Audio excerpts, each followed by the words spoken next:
if you do the one that it's on right now screen, if you change it, it'll show them whatever you're changing it to, or you could just choose his presentation. And then share it and it'll show his presentation. Maybe. And then just expand it and we should be good, right?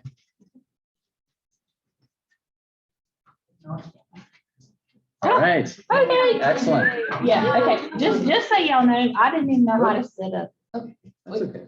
Did it go back? No, that works. That works. I was gonna say, you can look, go back. I Okay. just want to.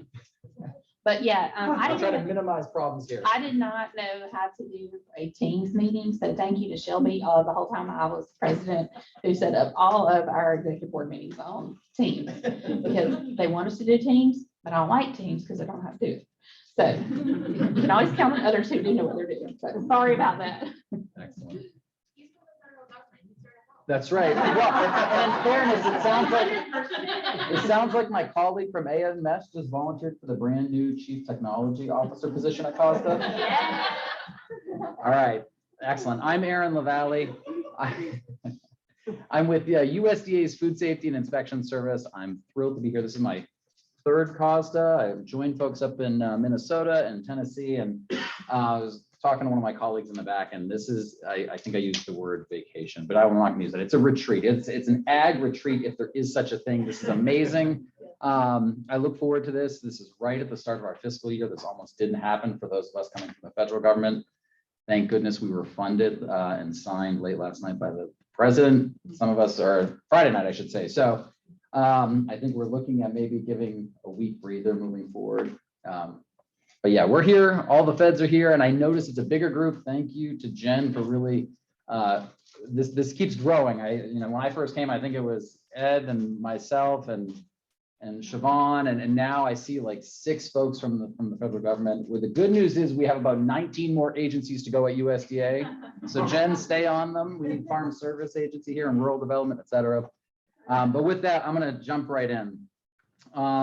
Somebody had said, oh, I'm not familiar with Food Safety Inspection Service. So we are the folks that regulate all meat, poultry, and processed egg products for USDA. So what that looks like, we have over 9,000 employees. We have over 7,700 frontline workers. Those are the inspectors in the plants every day, all the way from food inspectors, consumer safety inspectors, up to public health veterinarians. We're in over 6,600 regulated establishments. The vast majority of those are small and very small plants. But anytime an animal is being slaughtered for the food supply, our inspectors have to be there to inspect them. If it's a processing plant, so there's the famous sausage company here that I hear on the radio every time I turn on the radio. What's it called? In Alabama, they sponsor the football games. Conecuh? That's it, Conecuh. And you will have that for breakfast? I did this morning. It's excellent. If they are not slaughtering and they're doing processing, we have inspectors there once per shift. But in the poultry plants here in Alabama, for example, we have actually we have a lot of employees here in Alabama at those poultry plants. So every time they're slaughtering poultry, we're there. It gives you a sense of what we do. So this is a slide that we have little to do with at FSIS, but you guys and your states have everything to do with. And I think sometimes it's important to pause and really try to put some numbers behind what we do as an ag community. I don't want to steal Kristen's thunder because she actually works with the statistical people who pull this stuff together, but these are numbers from last year, 165 million head of livestock. So that's cows and pigs. This number, 9.6 billion. I remember when I first started using this slide, it was down in the 7 billions a couple of years ago. And it's really phenomenal when you think about the amount of food this country produces. And that's not for anything my team does. That's your teams out there at the state level. Alabama contributes to a lot of these numbers, so I'm glad we're here. But every single state that's here today and online is represented in these numbers. 2 billion pounds of liquid egg products. That one took a little bit of digging to get. So for those, is there anybody, the Iowa folks here? I didn't think I heard Iowa. Iowa, Minnesota. Minnesota has a lot of egg products. It's a big southern Minnesota. And then over on the eastern shore of Maryland, you get some of that too. But that's a lot of liquid eggs. If you've never seen it, it's worth seeing. It's basically giant vats of what look like eggs. You mix liquid eggs. But where it becomes of use is in things. Some of these plants are churning out like if you were to go to Dunkin' Donuts and the pre-made egg things, all the way to the cartons you see in the grocery store shelves. For us, what it means is 7.5 million food safety procedures. That's what we've been able to calculate we do on an annual basis at our agency. All right, so today I'm going to touch on a few things.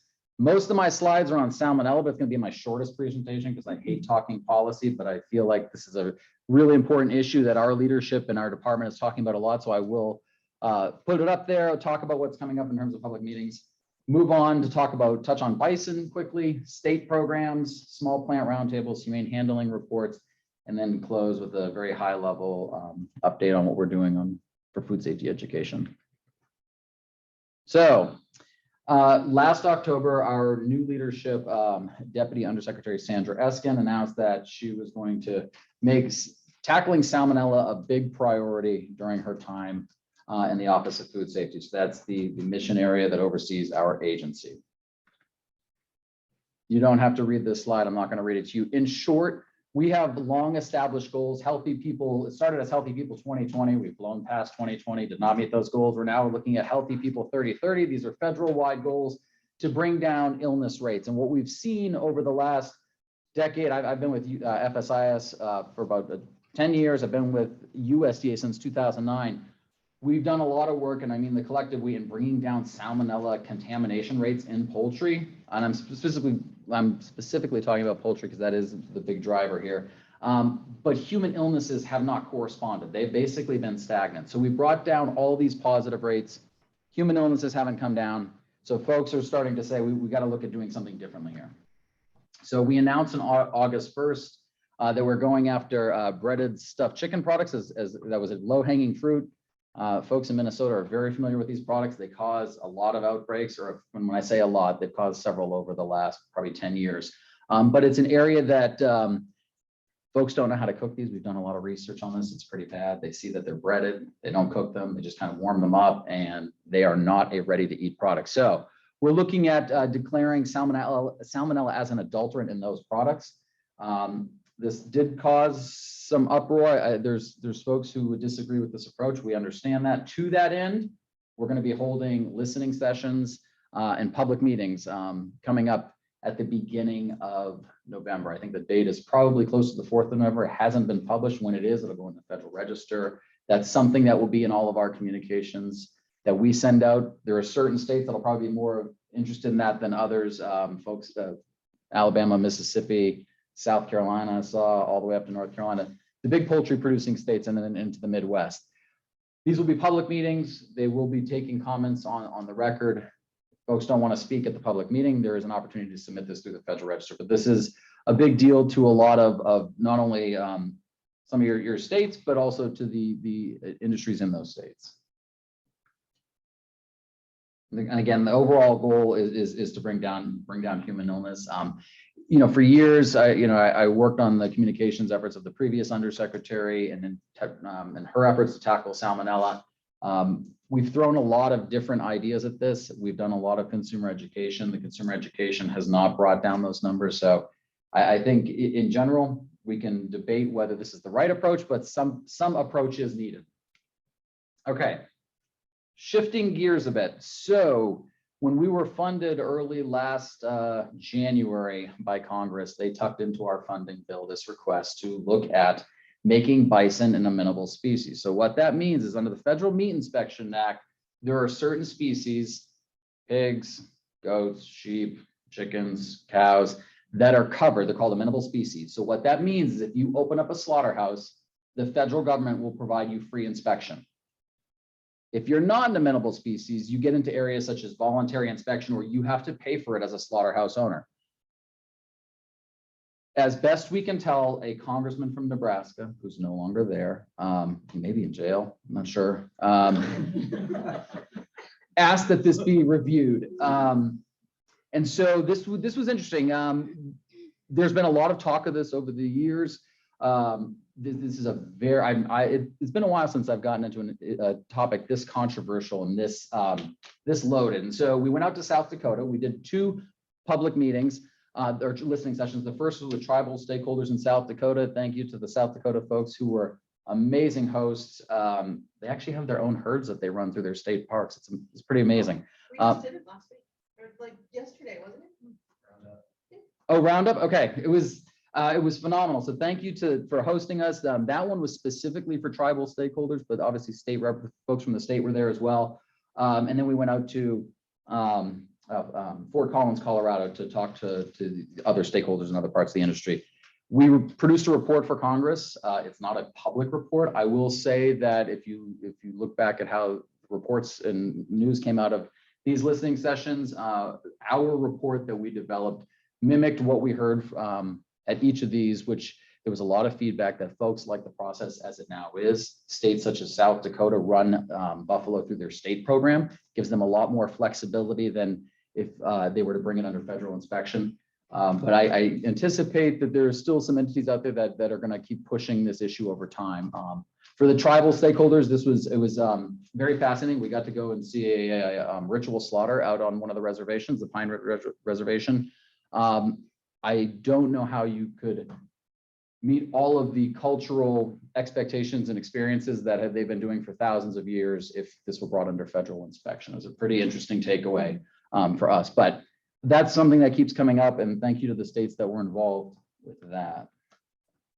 That brings us to state and meat inspection programs. So when COVID hit, I think everybody saw some of the supply chain crunch, and we're still in some of that, but a lot of focus came around whether states could jump in and help fill the void in terms of slaughter capacity.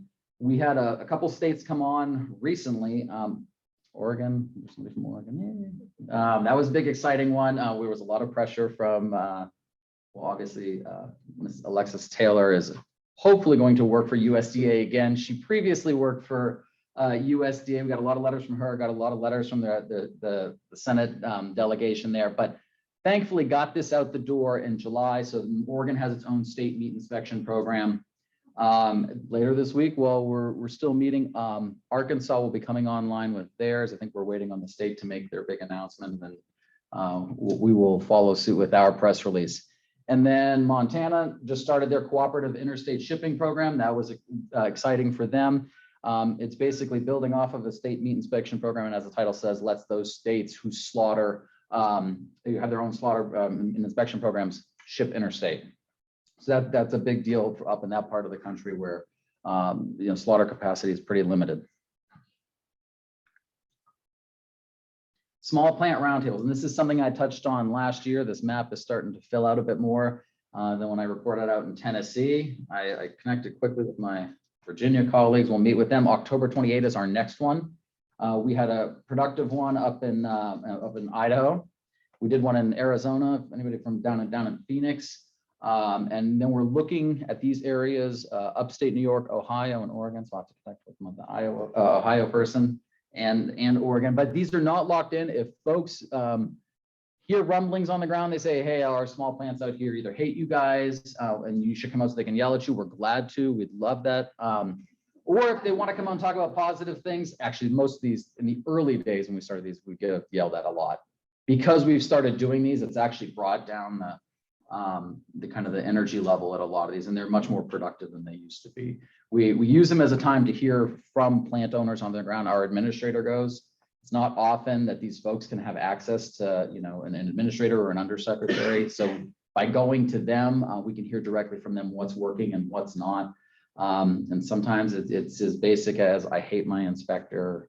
They're just not a good person. Can I get a new one? The answer is generally no. You can't really just pull somebody because you don't like them, but they're very productive. We go out there, we give examples, case studies of how to submit everything from a company wants to do a new product and how do I get my label through faster, because we regulate all the labels on products, all the way to, hey, I'm struggling with how to meet some of the humane handling standards, and we can connect them with other resources. So we're going to continue doing these. We aim for about 4 or 5 per year. All right, so this is a less happy topic. We settled a lawsuit in January with the Animal Welfare Institute. So this was a humane handling group that had sued us a couple of years ago, back in 2017, and said, hey, under the Freedom of Information Act, you guys should be posting all of the data that we commonly FOIA you for. And what they're using was a little known part of the FOIA law that says for commonly requested records, commonly is often defined as 3 commonly requested records should be proactively posted. Up to this point, and folks in the room may be familiar with some of this, we were posting on a quarterly basis humane handling reports. They were general reports. There was information in it that a lot of these groups would use and then take to the media. As a settlement for this lawsuit, what we've started posting on a quarterly basis, all non-compliance records and memorandum of interview. That's a fancy way of saying everything our inspectors see in the plants and write down that go into a large computer system now get posted quarterly. Where it becomes tricky is some of these get appealed, some of these get adjusted over time. All that to say they are going up there for those of you in states that have seen these stories coming out where PETA, I think is the big one, but Farm Sanctuary, they'll go to the local law enforcement and they'll say, hey, this person misstunned a cow, you need to arrest them because they violated your local law. This has been coming up a couple times each year. There was just one in Iowa with a plant, and they said you should arrest the 3 plant workers that oversaw this, and then the plant manager, and charge them under law. But all of this it's a huge window into what goes on the humane handling side in these plants. So I like to put that out there, make sure folks are aware. And again, that was a part of a settlement to end this lawsuit that had been going on for a couple of years. Are you getting less requests for these records? We are getting less requests now that they're being posted. So the good news is I also oversee the FOIA office. So yes, we've seen a decrease in work there. The other side, I oversee the media office. We do get a fair amount of requests as folks mine that. They used to just cast, a big wide net and hope they pulled in something. And now that it's all up there, they just mine the data for some of these instances and then try to go locally and get news stories out of it. And they normally do. I mean, some of these stories are, when you try to shoot a cow with a 22 and you have to shoot it 8 times, it kind of makes for a good story. Not a happy story. I don't want to read it, but there are people out there who like reading this stuff. So they do get traction, unfortunately. But yeah, there's a lot of that goes into kind of the education. We've tasked some of our personnel that are out there on the ground to help plants.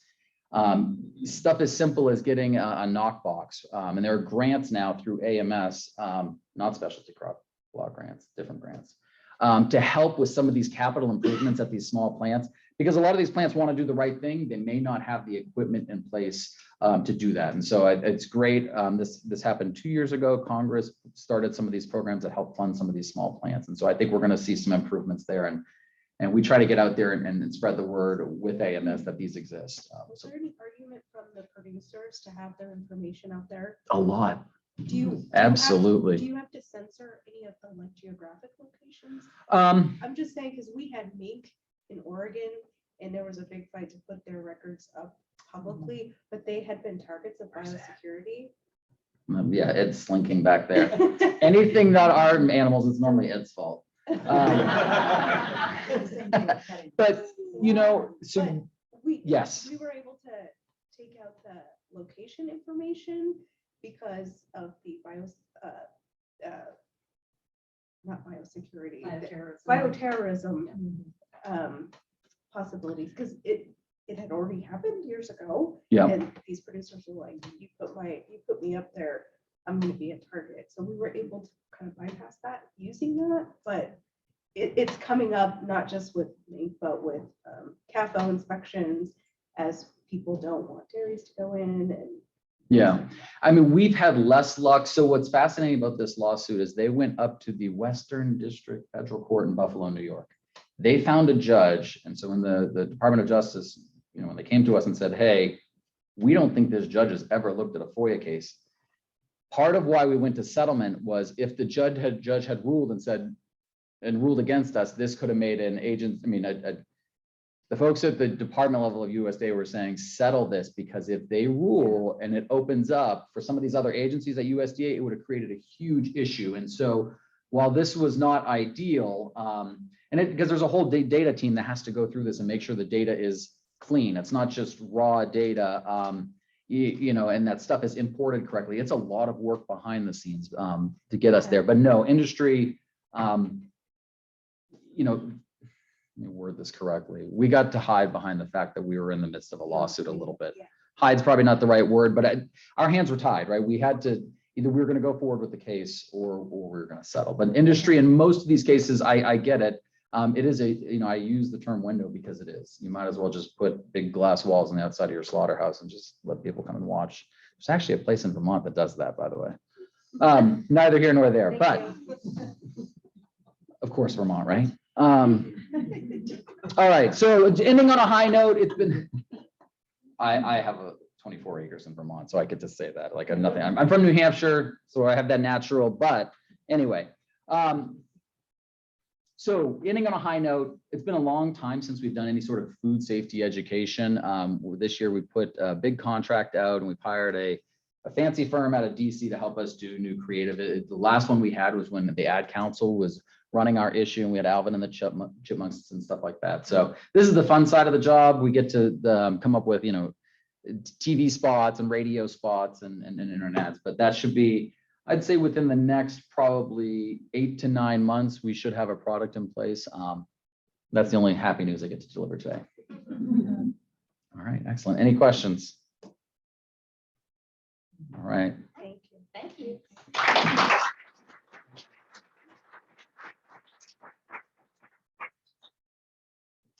Okay, so our next presenter is going to be online. So be patient while I try to make this work. Oh, look, there's Justin already. And then I have Kaveh joining me too, and I'm going to try to share my screen. So you'll have to let me know if y'all can see it. All right, hang on. I'm trying to figure out where the speaker is on this because I know y'all can't hear that. Can you speak again real quick? 1, 2, 3. Y'all can't hear that at all. Oh, mercy. All right, hang on. I'm trying to figure out where it's coming out. Anybody familiar with the laptop? I don't know how this is. All right, try that and try again. Somebody. Testing 1, 2, 3. Keep saying testing. 1, 2, 3. Test. Yeah. Test. Let me see if I can turn up the volume on the computer. Lordy mercy. We are out of my comfort zone.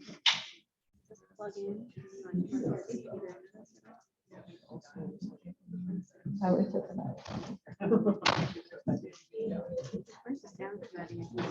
I don't know if that's just not on the laptop. Where do you think it's on? All right, try again. All right, testing 1, 2, 3. Test.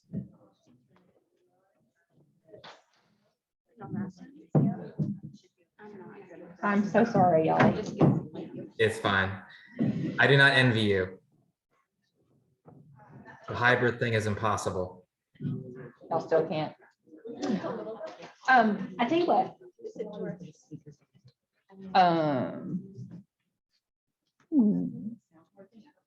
I tell you what we're gonna do is I'm gonna call the IT people and we're gonna. Ooh, I bet that's it. All right, try it again. All right, test 1, 2, 3. Test. Y'all got him? Okay, yay. Okay. And are you gonna share your screen? I'm going to share my screen and I have Kaveh with me. We're doing a joint Oh, we're doing it presentation. together. Okay. Yep. Perfect. Or from the same organization. Excellent. And it says I can't share my screen because someone Oh, else because is I'm sharing theirs. sharing mine. Hang on, stop sharing. Okay.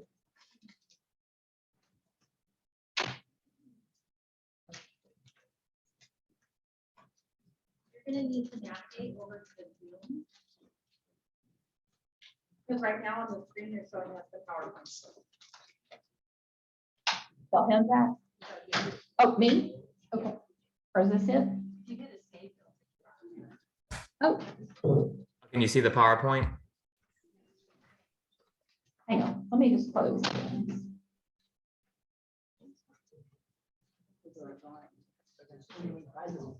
I'm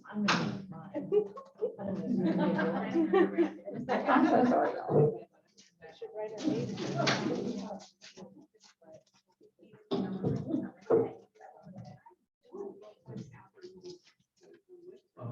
Well, I was gonna say, the other people on the Zoom can see his slide. Oh, wait, is that it? Okay. Yeah, okay. Sorry again, y'all are gonna learn that how technically challenged I am. So I think we're good. And so I'm gonna let y'all take it away. Sorry, guys.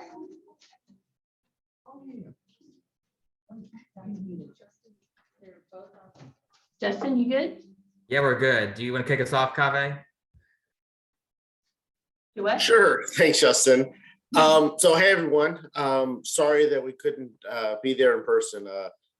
Series of different events conspired for each of us that that kept us from being able to travel. And unfortunate for me, I was really looking forward to my first work trip in 2.5 years being out there in Montgomery, but just didn't work out. So my name is Kaveh Sadafzadeh. I am the Deputy External Affairs Director for the Farm Production and Conservation Mission Area. And we oversee the Farm Service Agency and the Risk Management Agency and NRCS. And so have on as well Justin Fritcher, Public Affairs Chief, my deputy who oversees the communications, the public affairs part of that communications operation. We also work on web, social media, visual design, and regional communications with our offices that are out there with y'all in the States. So let's go to the next slide, Justin.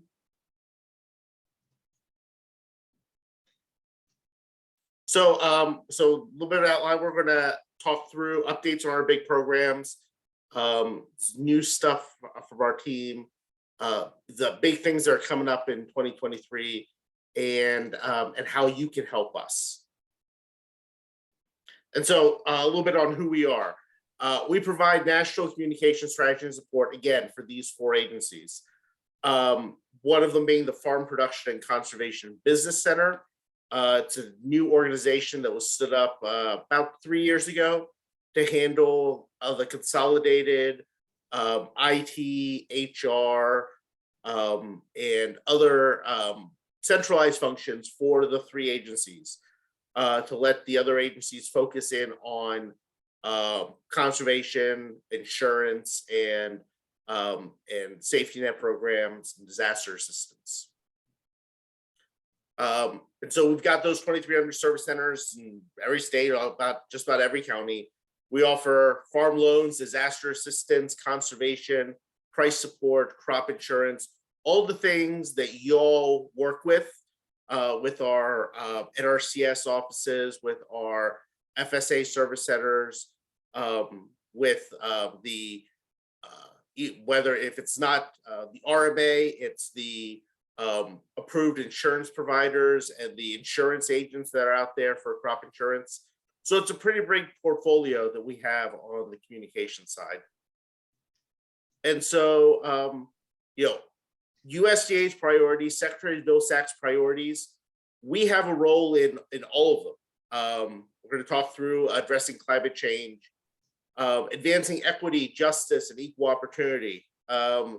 We all know that through our farm loans, farm programs, that equity had not been at the forefront of where USDA was.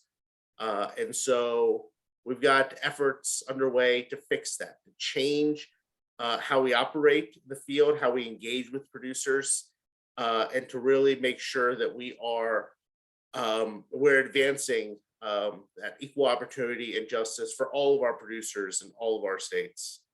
We're focused on more and better new market opportunities. And so that's one of the focuses when we're looking at fertilizer, when we're looking at what we're doing for carbon markets.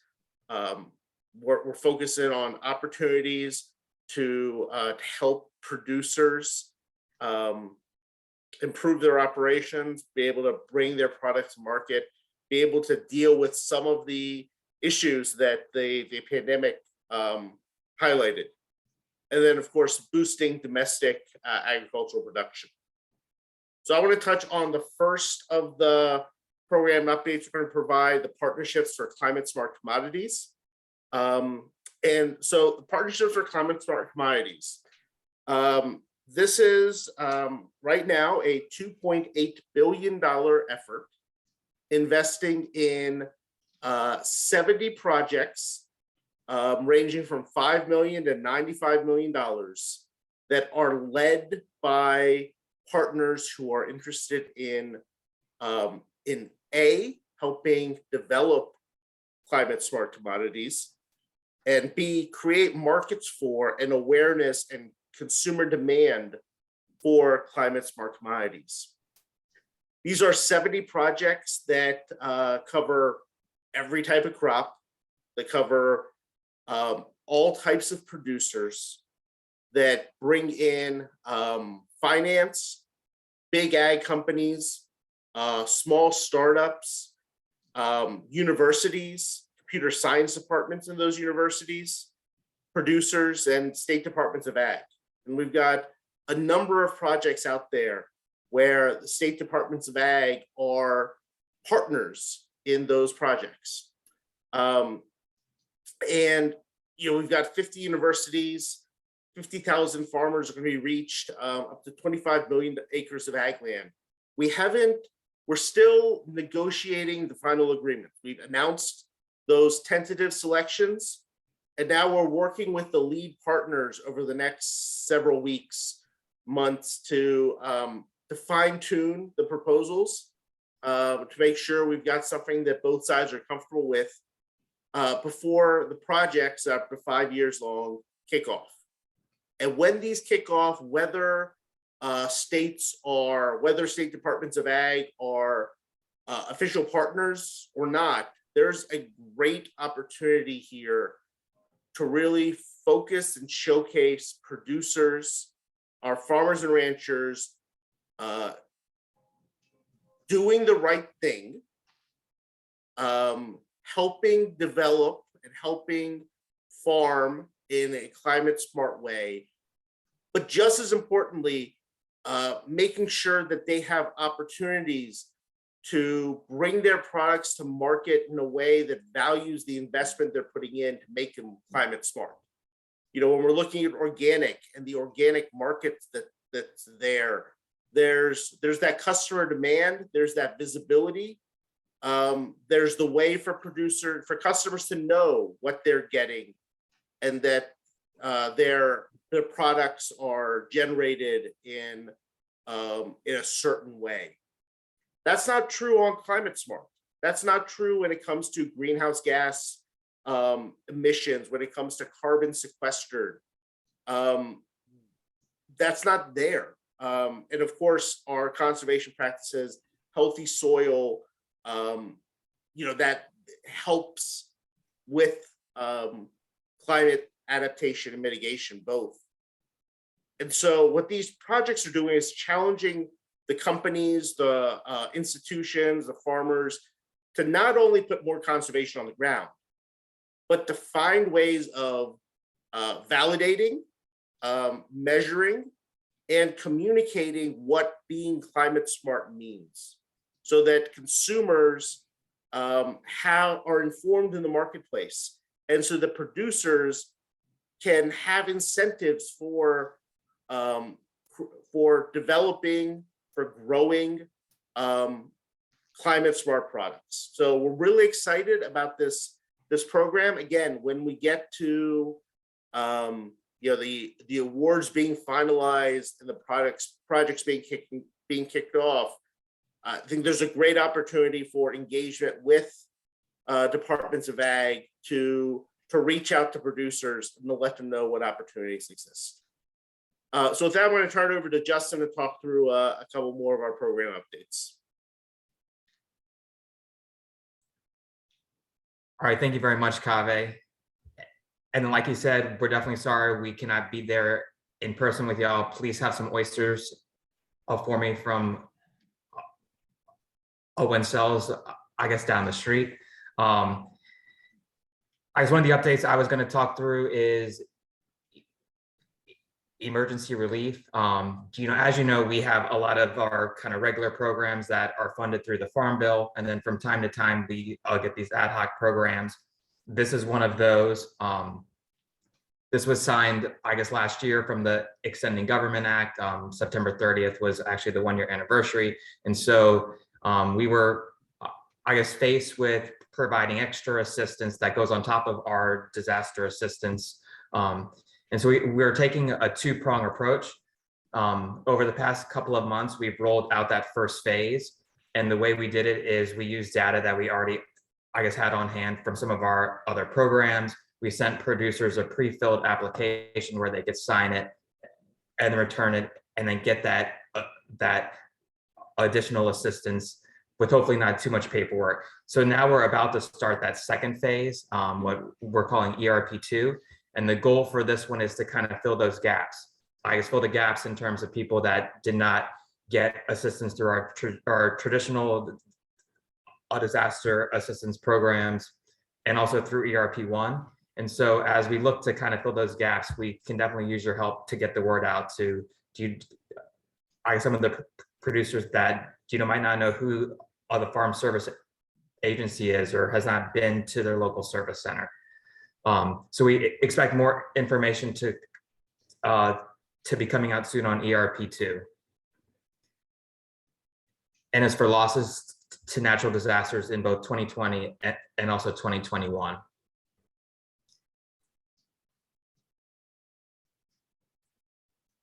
And then the other thing I was going to talk through is we've been taking steps to boost production at home, knowing what's going on in the world, but between the pandemic, the war in Ukraine, there's kind of a number of bottlenecks going on, and also the fear of having a shortage of food. So the USDA has been taking steps to, I guess, boost production at home. So I guess one of the items that we're doing is expanding crop insurance for producers who are practicing double cropping,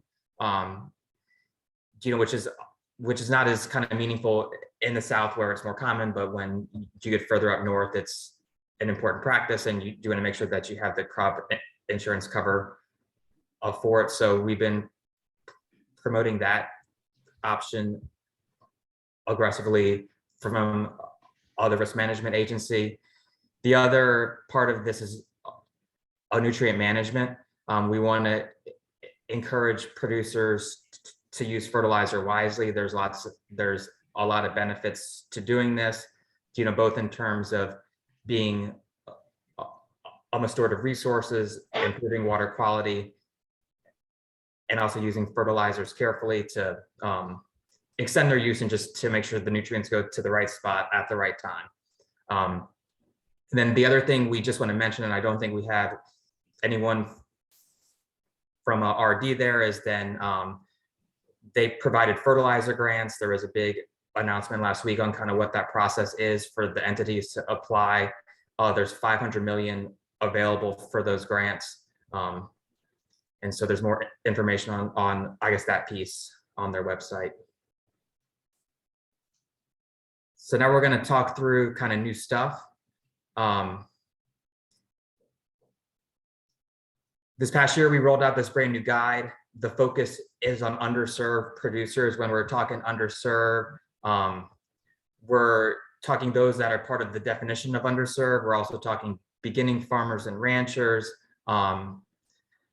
and also limited resource farmers. And so the great thing with this guide is it bundles up all of the program kind of flexibilities that exist for these producers. So it's an easy to use guide.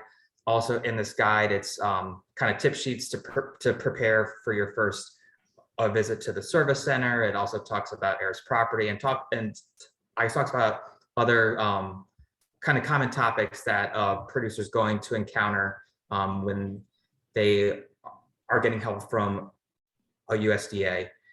Over the past couple of weeks, we've mailed, I guess, copies of this guide to all of our 2,300 service centers across the country. We also have it available for download on farmers.gov. And we also have it in, I guess, several languages there, as well as Spanish, Hmong, Korean, Chinese. And then we are going to make it where our partners can also request print copies of it as well. And there'll be more information coming on kind of what that process looks like. We would love if you help us get the guide out to other folks, starting digitally. And then if you would like print copies, I'll just let Kaveh and me know.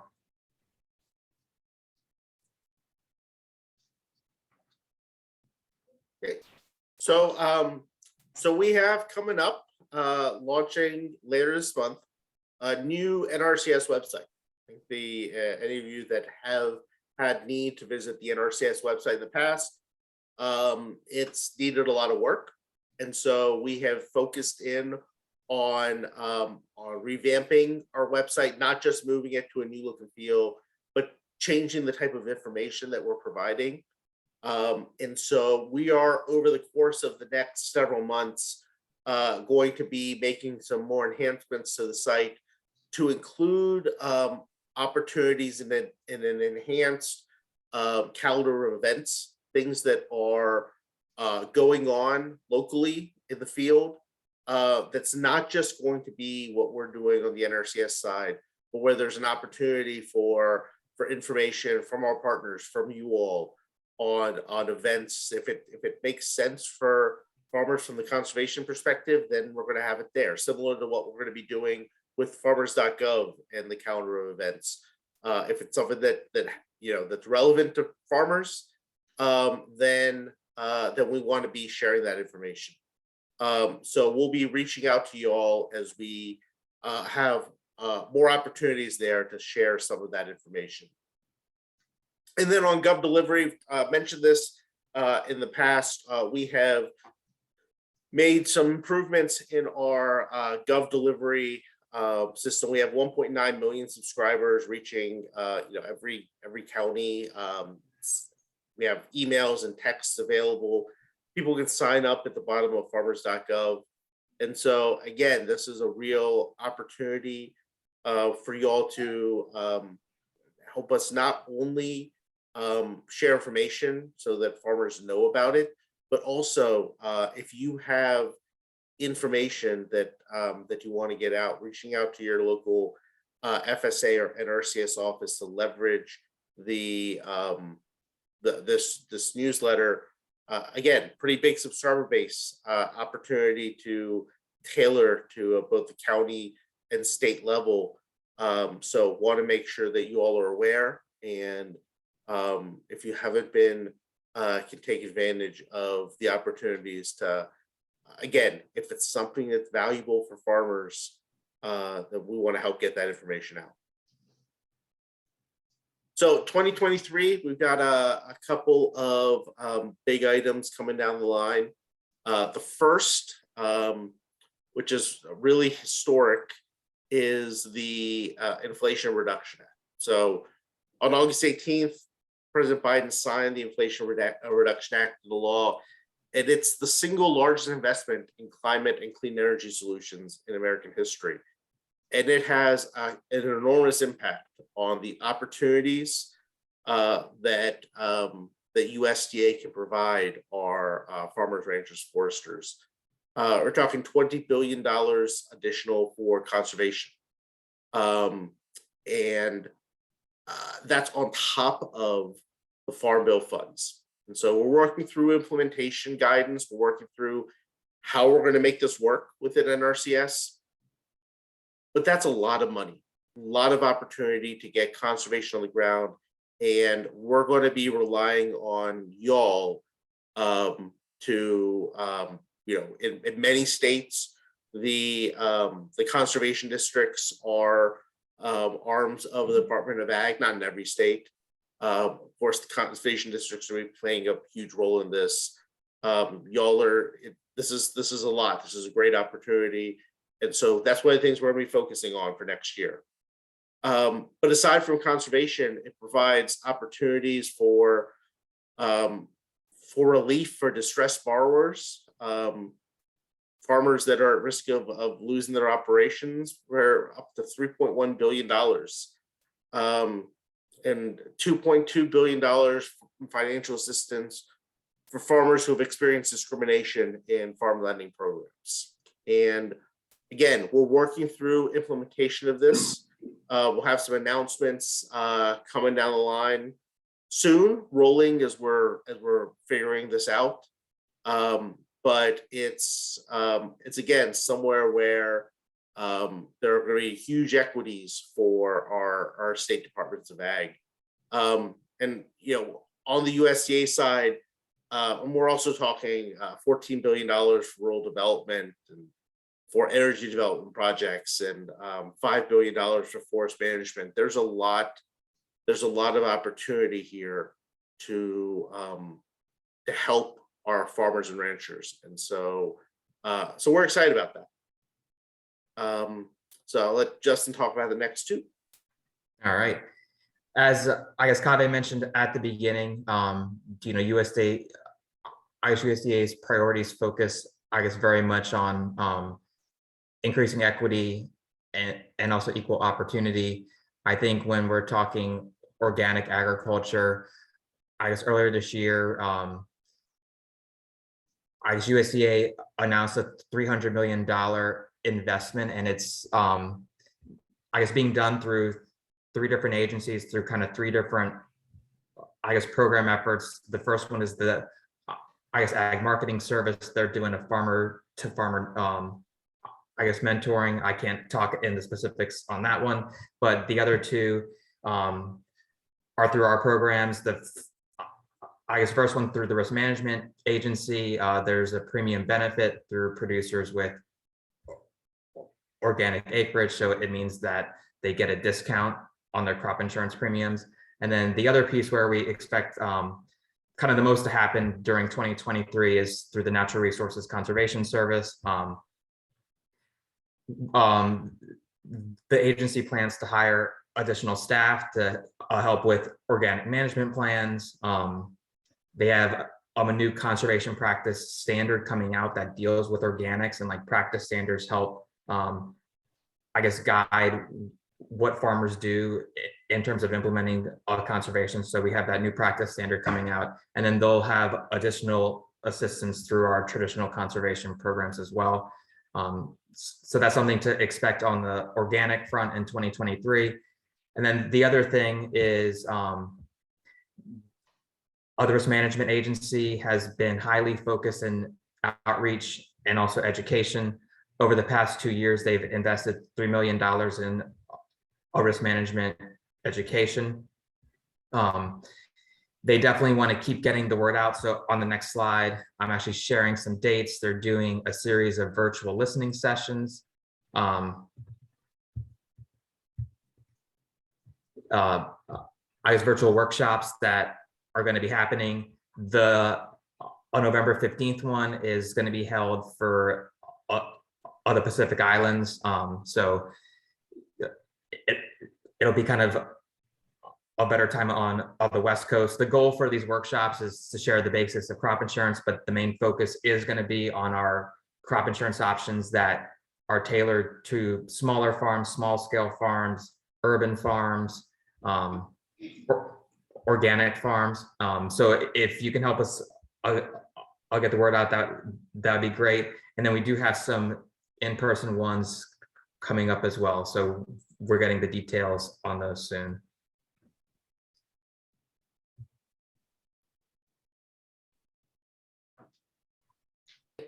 And then how you can help us, like said,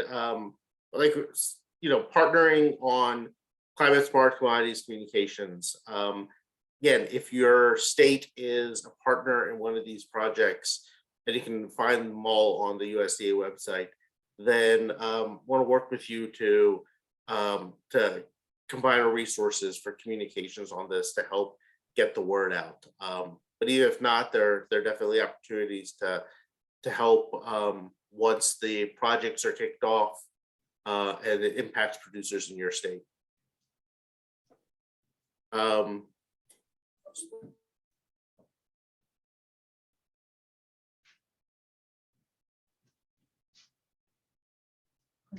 Y'all good? I think Kaveh may have accidentally cut off, but I think the other thing just to add is if you can help us partner on social media, we would definitely welcome it. And I think we're happy to take any questions.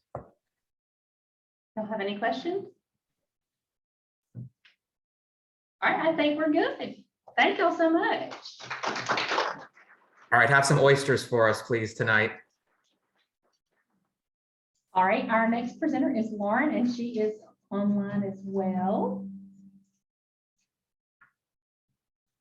So Lauren, you can unmute yourself and Yes, 1 second, let's see, okay. Can you guys hear me okay? Yep, okay, I will show my video at first and then I'll probably turn it off so that my computer doesn't freeze when I'm sharing the slides. It's been a little finicky today. But so I am Lauren Galarza and I am with the Centers for Disease Control and Prevention at CDC. And I actually studied animal science in undergrad and then went on and studied One Health for my master's program. And I've been with CDC for about 7 or so years now. And let's see, we on.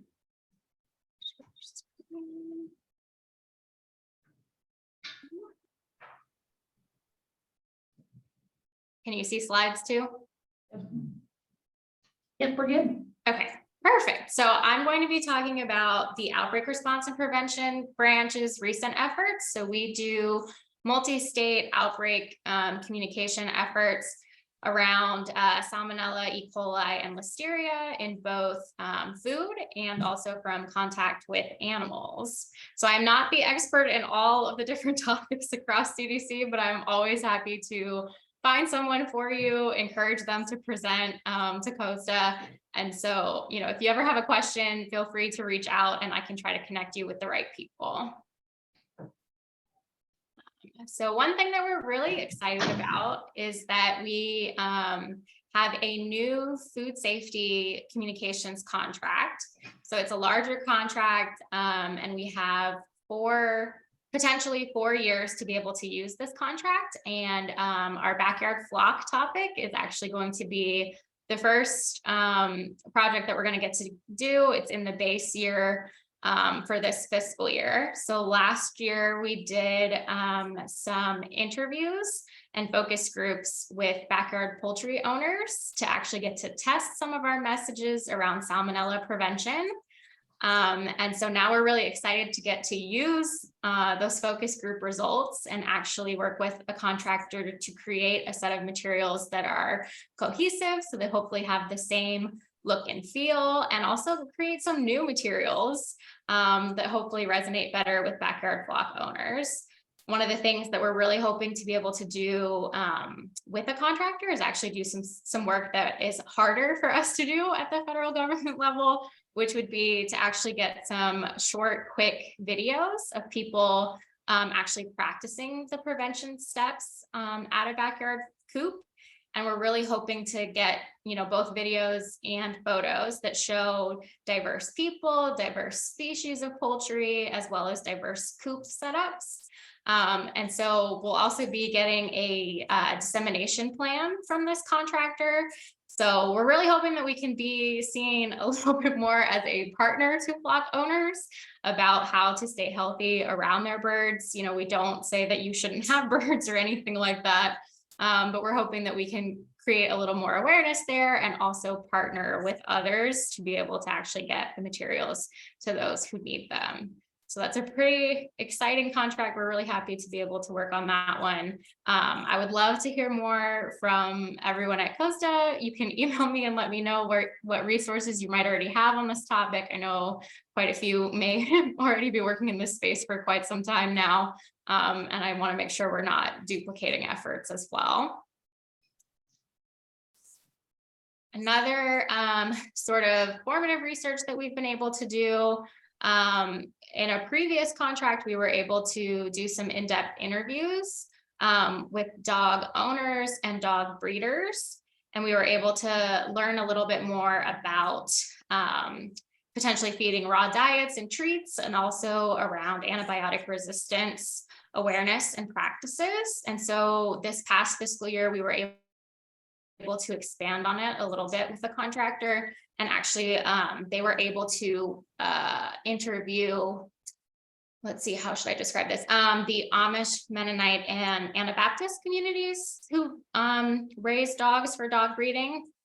And so they were actually able to talk with them a little bit and hear about some of their practices, as well as other dog breeders and brokers. And it kind of built upon the previous research that showed that there really isn't a good, clear understanding of raw pet food or raw pet food treats and what we mean by that term, and whether that's, you know, fruit or actual raw turkey and chicken. So that's one thing that we learned. And then another is that there's definitely still some gaps in knowledge about antibiotic resistance and how people use them. I think there was a good amount of people who said that they did not use antibiotics prophylactically with their dogs, but then in actually talking about some of the practices, there actually probably was some prophylactic use going on there. So it's really interesting to hear and see these things. And we're hopeful that this next year we'll actually get to work with the contractor to help develop a few materials specific for dog breeders and brokers, as well as veterinarians, around antibiotic resistance. So that's another area that we're hoping to do some more work with. And this kind of came out originally from a Campylobacter and puppy outbreak, where there was a lot of multi-drug resistance, in case you're wondering kind of where this came from. Another topic that isn't quite out yet, but we're glad will be updated soon, is the topic of raw milk.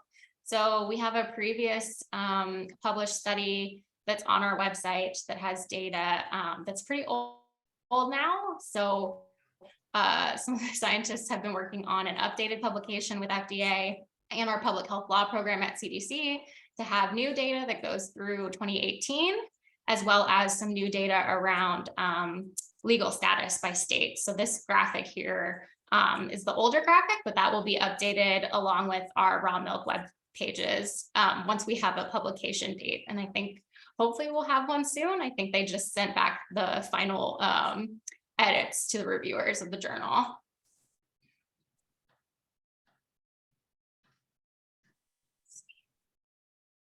Okay, so another thing that we've done recently is we publish a multi-state outbreak summary report on our website. And so this is a little bit different than two other reports that you may have heard of before from our national outbreak reporting system. So this report is really what the outbreak response and prevention branch at CDC works on. So it's 3 pathogens, Salmonella, E. coli, and Listeria. And all the different possible outbreaks that we've investigated, which ones turned into actual outbreaks, which ones we were able to solve and identify a vehicle for, versus which ones, you know, we weren't able to solve, like there was no vehicle, we weren't sure what had caused it. And there's some interesting summaries there broken down by notable outbreaks. So kind of why it was interesting and what happened after the fact that different industry groups might want to look at. So there's one on, I believe, Salmonella and raw turkey products. I think there's one on E. coli and leafy greens. So that's something you can check out if you're interested in it. Another thing we did recently, well, sort of recently, is about a year's worth of work across our team, is that we redesigned our food safety outbreaks website. So this website has some different tools that the health departments use, like some of the different questionnaires that are used during an outbreak to interview ill people. It also has a link to the Cedric system, if anyone is familiar with that. We also have our legs of evidence graphics, where it goes through the different types of evidence that we use to link an outbreak to a vehicle. And we also have information about the framework that we have agreed upon and use at the national level for when we are publicly notifying everyone about an outbreak and the vehicles of those outbreaks. including like commercial company names. Sorry about that. We also have some materials that are coming soon. So based on some of those interviews with pet owners and dog breeders, we are hoping to update our pet food safety page with a little more information about what we mean when we say raw pet food. We've also been working for a while now on a web page and infographic that's printable about how to clean and disinfect pet items. We get this question a lot. We get this question a lot during outbreak investigations, like how somebody should be cleaning their pet supplies, if they should be doing anything different. So we're hopeful that that'll be a good resource. I'm not sure why it's acting as though I'm playing music. Do you guys see that too? Hopefully not. But we have soon an irradiation page. So last year we did some focus groups with the general public about food irradiation as a food safety tool. There was a lot of interest in the topic, but a lot of people didn't know what it was, what it means, but there was some interest in if it would help prevent foodborne infections. They wanted to know more about it. So we are working on a page on the CDC website for that, since we don't actually have anything that explains food irradiation right now.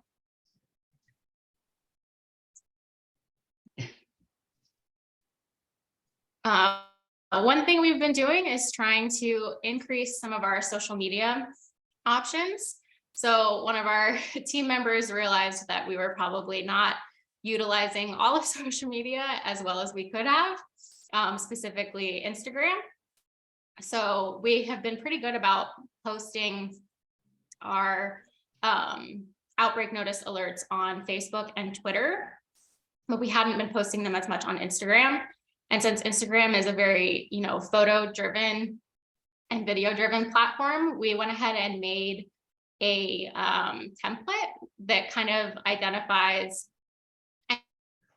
an outbreak easier than just like a photo of a food or of an animal. So we went ahead and made the same sort of template, and you can see two different examples here, one for food and one for animal contact. And we do know from previous focus groups that a lot of people hear about our outbreaks either through social media or through other news media platforms.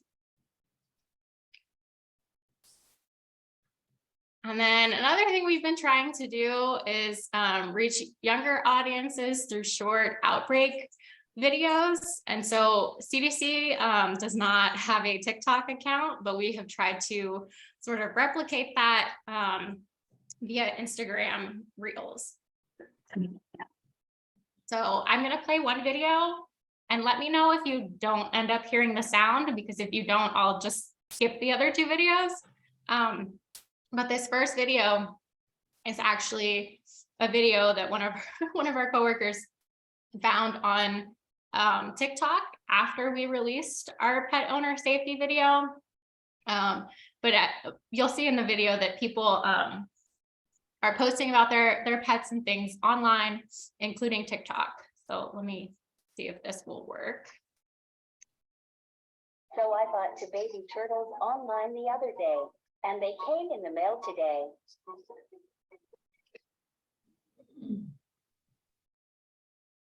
No way. Oh my God. Stop it right now.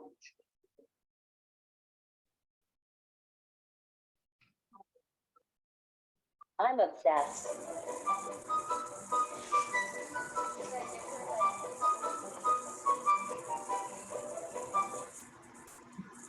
Could you guys hear the sound on that one? Okay. So we know that people are posting these things. We see lots of different videos, especially with backyard poultry, of people posting, ducks in bathtubs or kitchen sinks. So again, this is just kind of a way to try to get this information out to people in a short, digestible, quick way. That hopefully, my secret hope is that somebody is taking these videos and putting them on TikTok, since we don't have a TikTok account, but we're still putting them on social media the best way that we can. Let's see if this other video plays. Hi, I'm Keely Nemechek, an epidemiologist at CDC. We're investigating a salmonella outbreak linked to small turtles. When we say small turtles, we mean turtles with a shell less than 4 inches long. Unfortunately, a lot of people in this outbreak are children. Most of the people we spoke to told us they bought small turtles online. However, it's illegal to sell small turtles because of the many illnesses they cause. Stay healthy by choosing the right pet. If you're thinking about getting a pet turtle, only buy or adopt turtles with shells longer than 4 inches. Any turtle can have salmonella germs, even if they look healthy and clean. Always wash your hands with soap and water after touching or caring for your pet turtle, and help kids wash their hands properly. If you have severe salmonella symptoms, contact the healthcare provider right away. For more information about salmonella symptoms and this outbreak, go to cdc.gov/salmonella.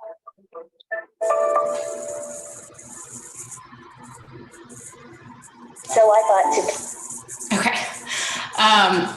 So the video did a lot better, I think, than any of us expected. It ended up with over 600,000 views on our CDC Instagram account. And it turned out to be, so far anyway, the top kind of performing Instagram reel. So it was #1 by impressions, so overall views of the video. It was also #1 by reach, so that's unique impressions. And then it was #2 by engagement, which is the likes, comments, saves, sharing, etc. Any sort of interacting with the reel.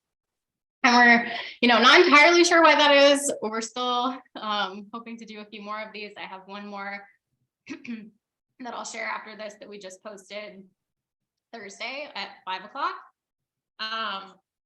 And so we're hoping that we'll do more evaluation on it and get to do a foodborne outbreak one too, so that we can actually kind of compare like what does better, to have some lessons learned there. But I think one thing that might have helped us is, well, 2 things. One, it's about animals, but 2, that the thumbnail actually kind of had like a catching image with the X on the small turtle and the check mark on the larger turtle. I kind of wonder if that kind of grabbed people's attention right away. Like, why does CDC care about that?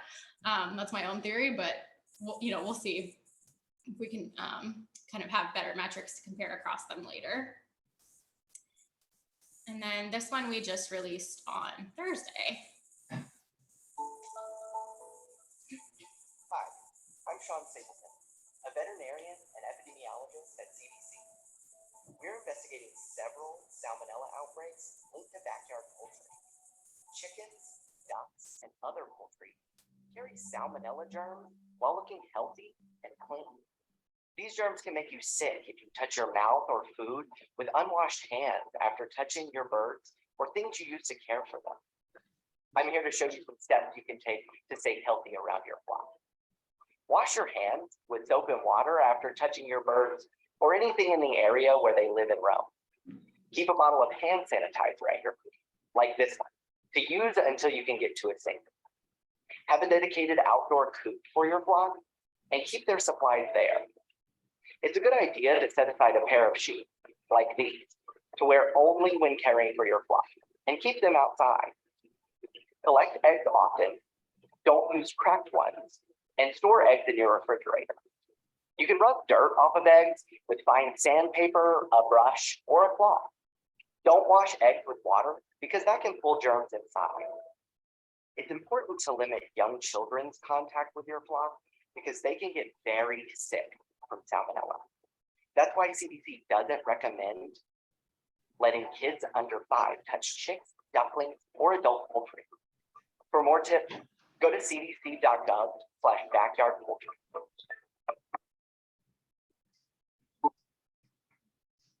All right, and I will say one thing to be mindful of, which happens on social media in general, but especially if you're releasing something new, is to just have somebody that monitors the comments, just to see, what might be happening there, what the discussions are, but also in case you need to potentially remove or delete something that is either, not the best topic wise, or, in our case, we did have one incident where we did need to remove an inappropriate offensive comment.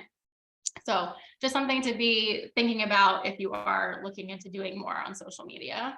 And this is my email contact, L for Lauren, and then my last name. And then if you want to reach our whole team, you can reach out to orpvcommunications@cdc.gov. I'll stop sharing now. And I can share myself again. I'm happy to answer any questions anybody has. I'll stick around through the end of today. If you don't have questions now, you can reach out to me later too. Got any questions? All right, thank you, Lauren. Thank you.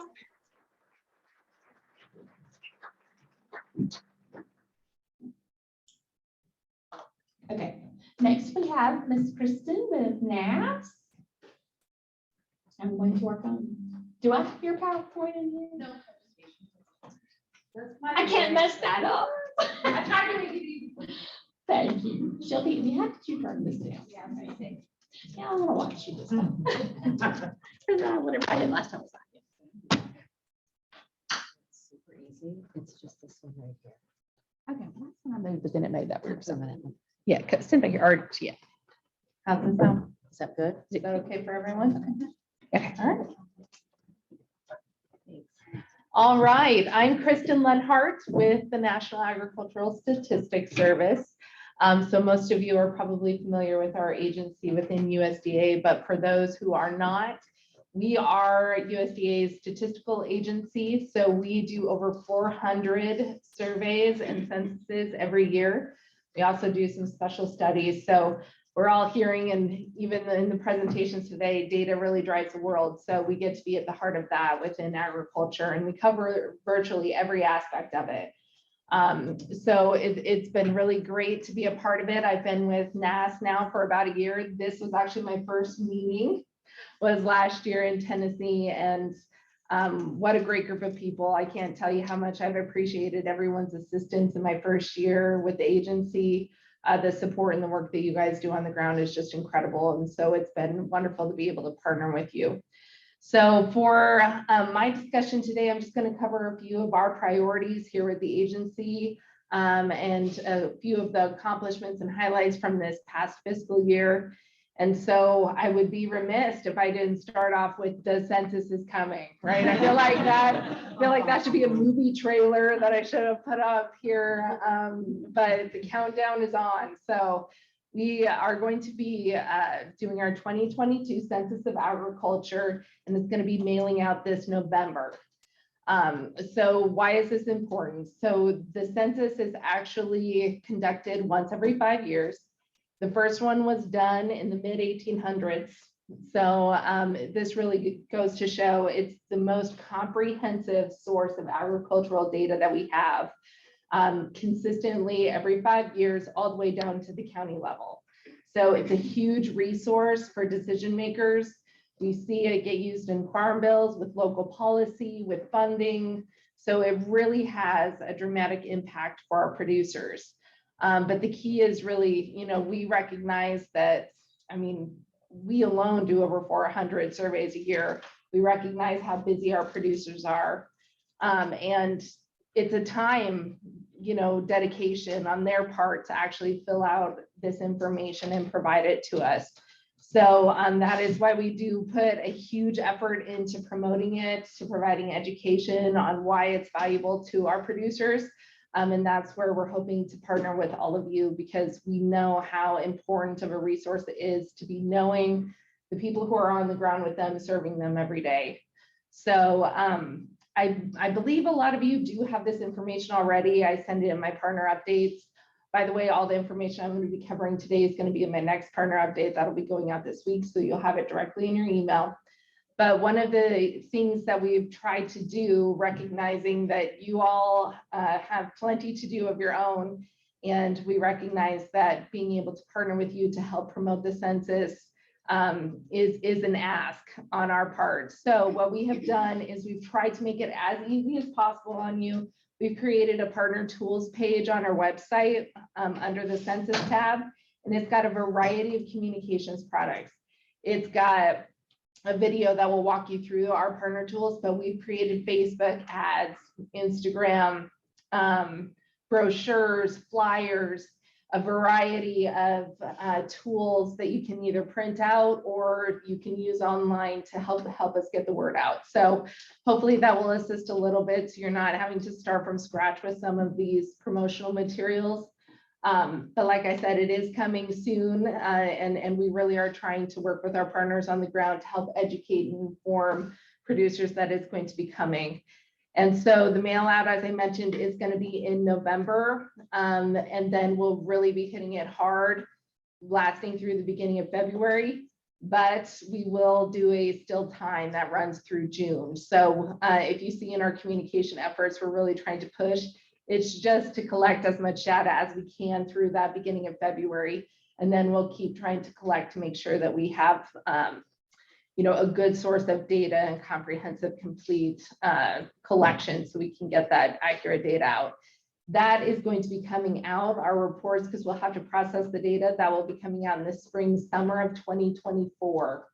So one thing that we are looking to do this year as we get into the Respond Now phase is we're going to be taking a look at how each state and county is doing. And if there are some areas that we're seeing a lack in data or lack of response, my hope is that we'll be able to work with you. So I'll be reaching out, and we can see how we can partner together to really make sure that we're getting that response rate up in various locations to make sure that we're getting you the data that you need to help with decisions on the ground.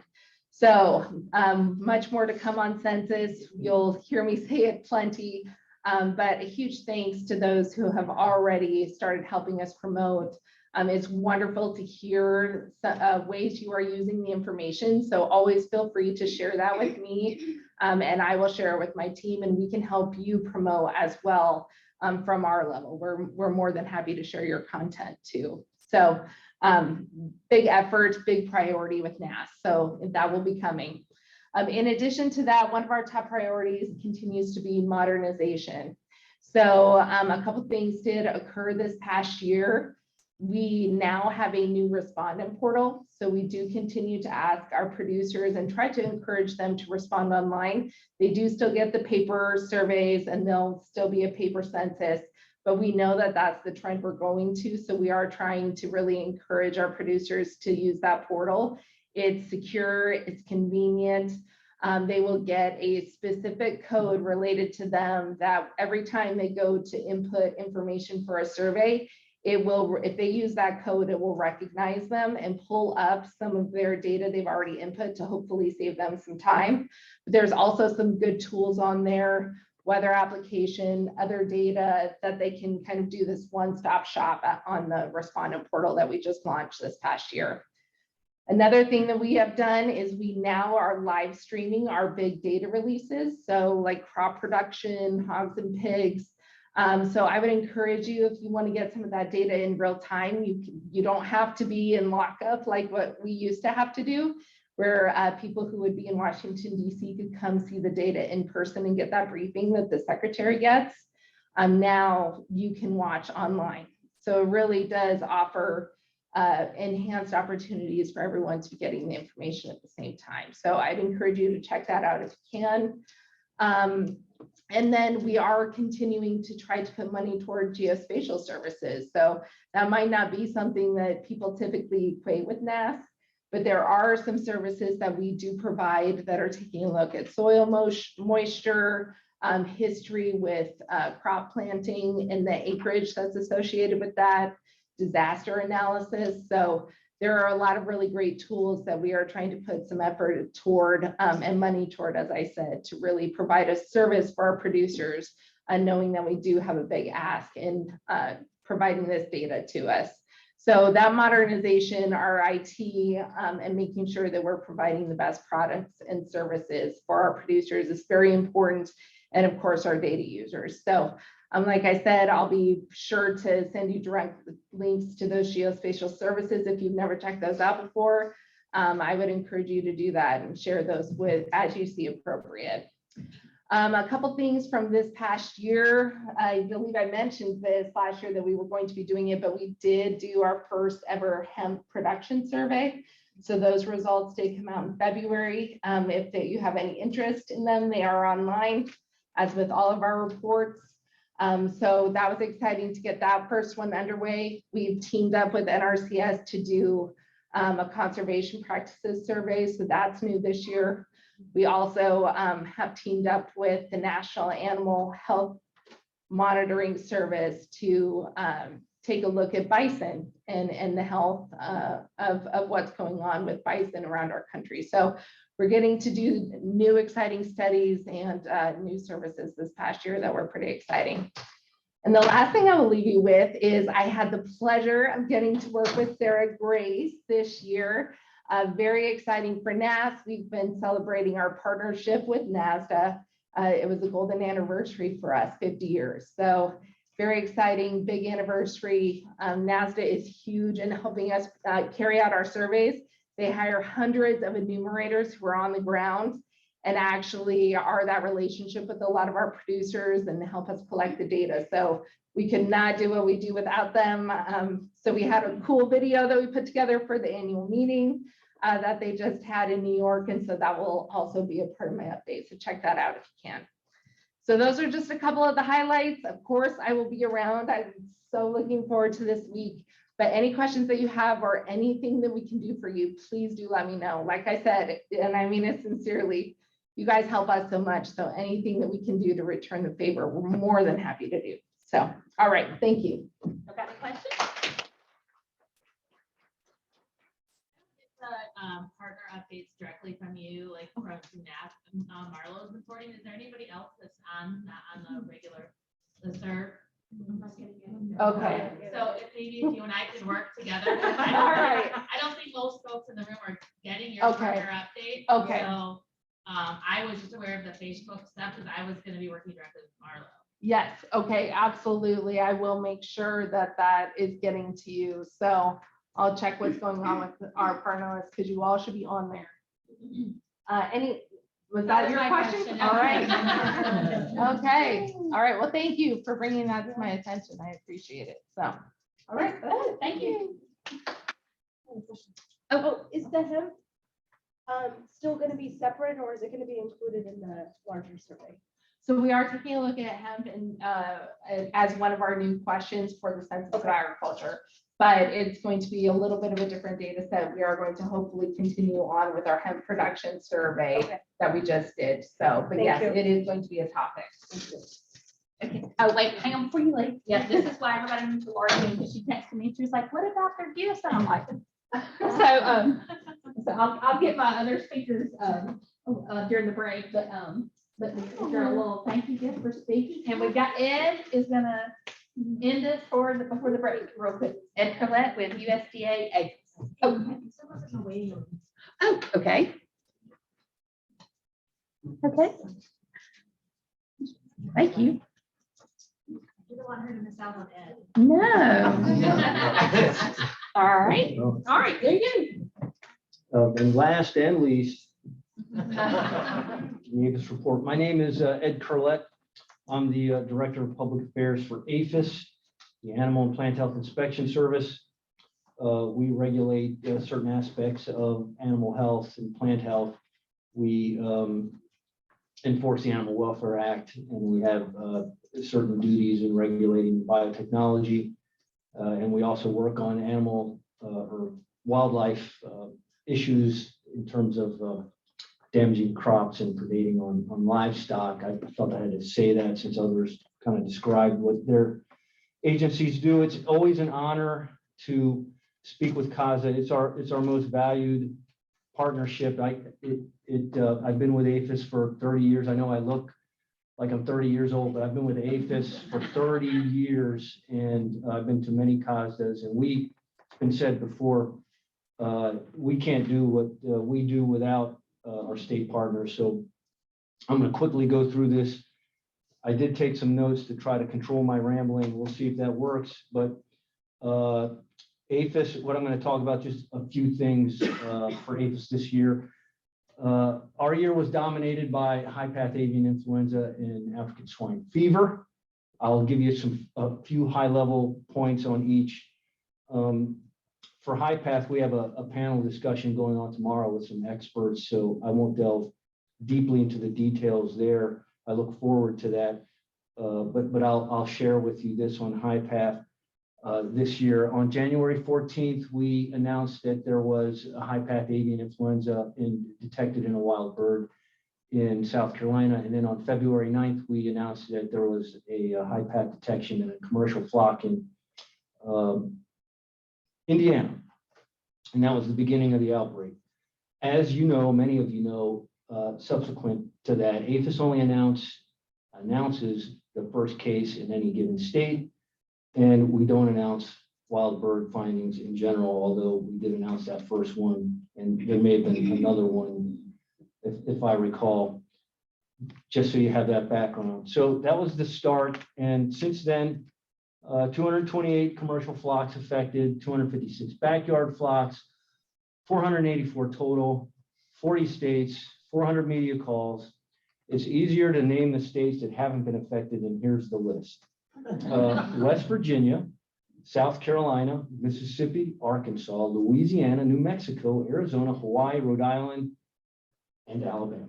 So congratulations. I hope I haven't jinxed you. A lot of this information is available on our dashboard on our website. Most of you know about it. It's a dynamic dashboard where you can sort for things like type of facility, number of birds affected, states affected, dates of detections, things like that. We've had 46.75 million birds die as a result of high path avian influenza or being culled as a result of high path avian influenza. APHIS has paid $326 million in indemnity so far. There's been a 26% increase in egg prices due to losing 32 million egg layers. There's been about 2.4 million meat chickens or broilers lost, 12.5 million pounds less in the food chain, but that's considered insignificant due to the vast size of our broiler industry. It's obviously very significant if you have a broiler operation and you have high path. 5.6 million turkeys have died. What I have here is 2% increase in turkey prices per month since the outbreak started. So those are some of the impacts. You may recall, some of you, the big outbreak from 2015, a couple of numbers for comparison, 232 total premises there compared to 484 now, 211 commercial, 21 backyard flock, 50 million birds died then compared to 46.75 million now. That was mostly a result of several gigantic egg layers going down in Iowa. About 25% of all of our egg layers died then. There's a few differences now between that outbreak and this outbreak. Very quickly, at least to me, these are some of the big differences. This time around, the outbreak hasn't abated or stopped in the summer. In fact, we're in a resurgence. We're getting about 4 to 5 cases a day. So that's one major difference. That's some genetic differences in the virus. Last time there was more lateral spread, which is spread from facility to facility from things like feed trucks or employees. There's been some of that this time around, but most of the instances of high path avian influenza are from point source introductions from wild birds that are infected with high path avian influenza. As you know, wild birds are spreading this, right? And it's ubiquitous in that population. We've had over 100 different species of wild birds detected with high path avian influenza, and they're basically crapping all over America. And that's how these things are getting into poultry facilities in general. Through it all and through the last outbreak, we have continued our Defend the Flock campaign. It used to be called Biosecurity for Birds. Basically, it points to, we're putting out there and pointing to biosecurity resources on our website, and videos and other resources. You guys have done a great job with helping us with that. We expect a difficult fall because the birds are on their way south now. And so we expect them to crap all over America as they head south with high pathogen influenza in their excrement. So now more than ever, we are working with, depending on you, our state partners. Here's another difference between this outbreak and the last outbreak. In the last outbreak, APHIS was putting out updates every week on all detections. Now we only put out that press release on the first detection. Some of that is strategic.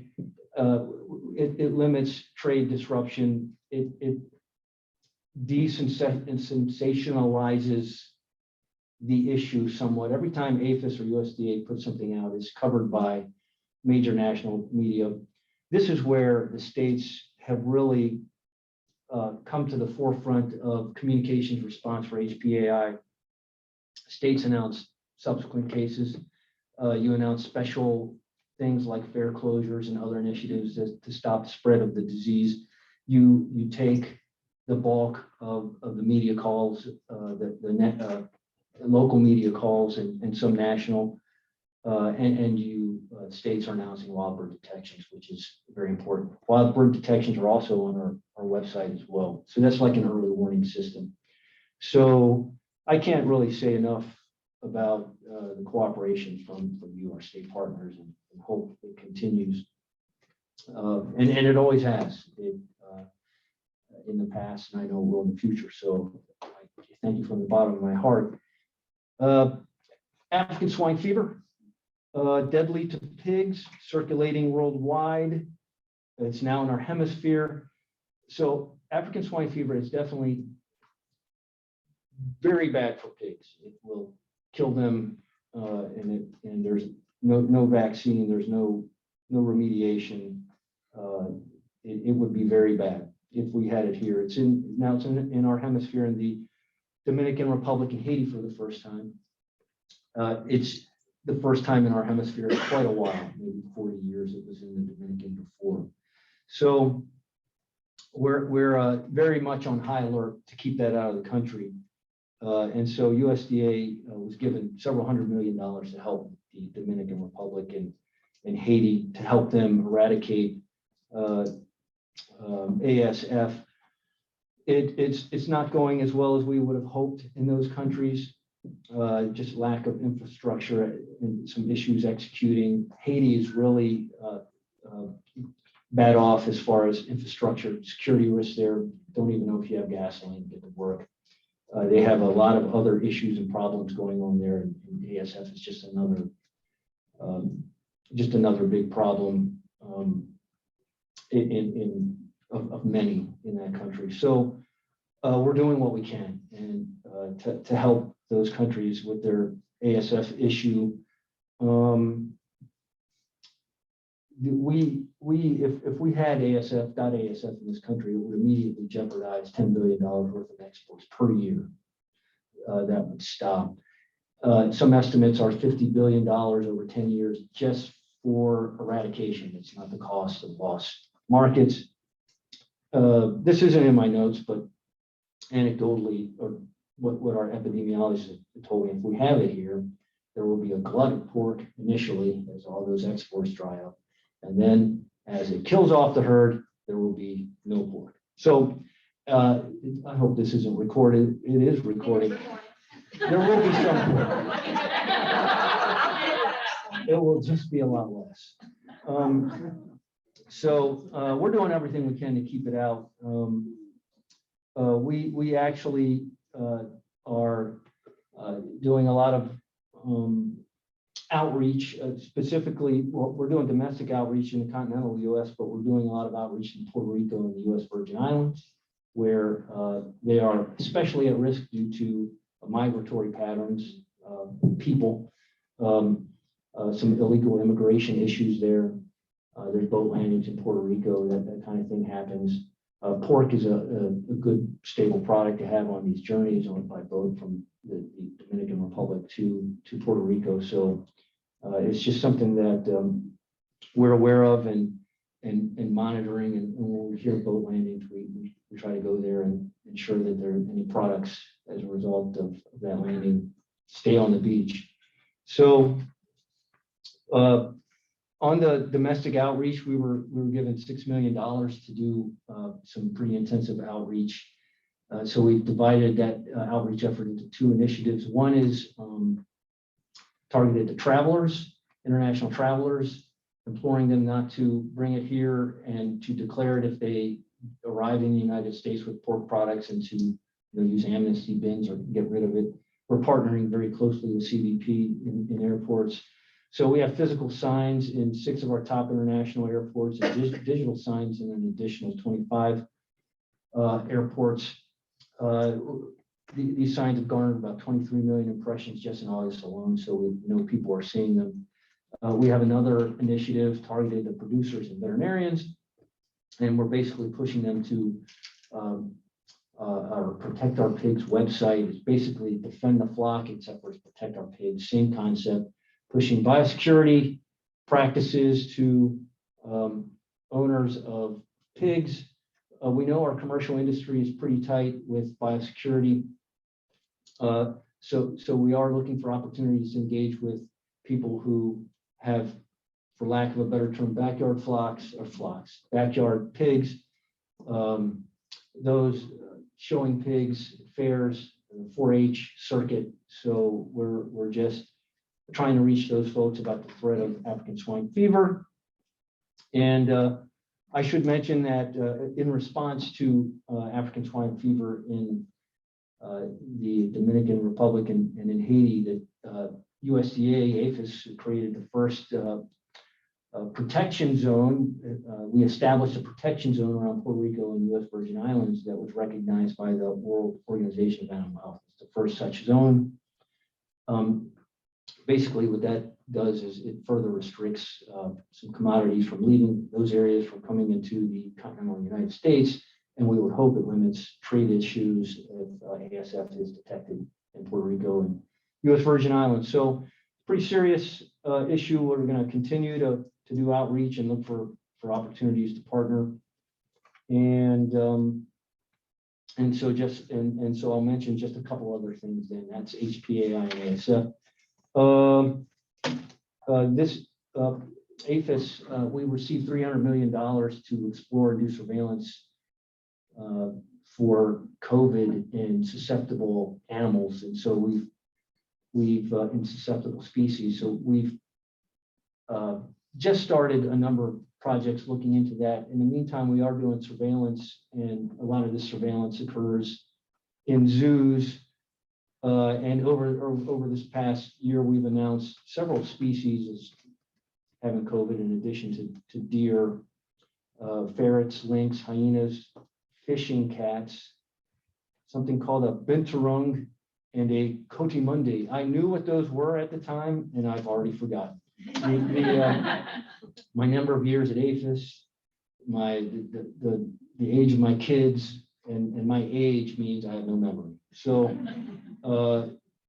we continue to look at COVID in these susceptible species to hope to learn more about the virus and see if it's mutating. See, it's definitely tied in with APHIS's efforts to have a strong One Health approach to zoonotic diseases. This year we're also celebrating 20 years of the establishment of the National Animal Health Lab Network, and that's been kind of a social media campaign that we've embarked on in partnership with our network folks.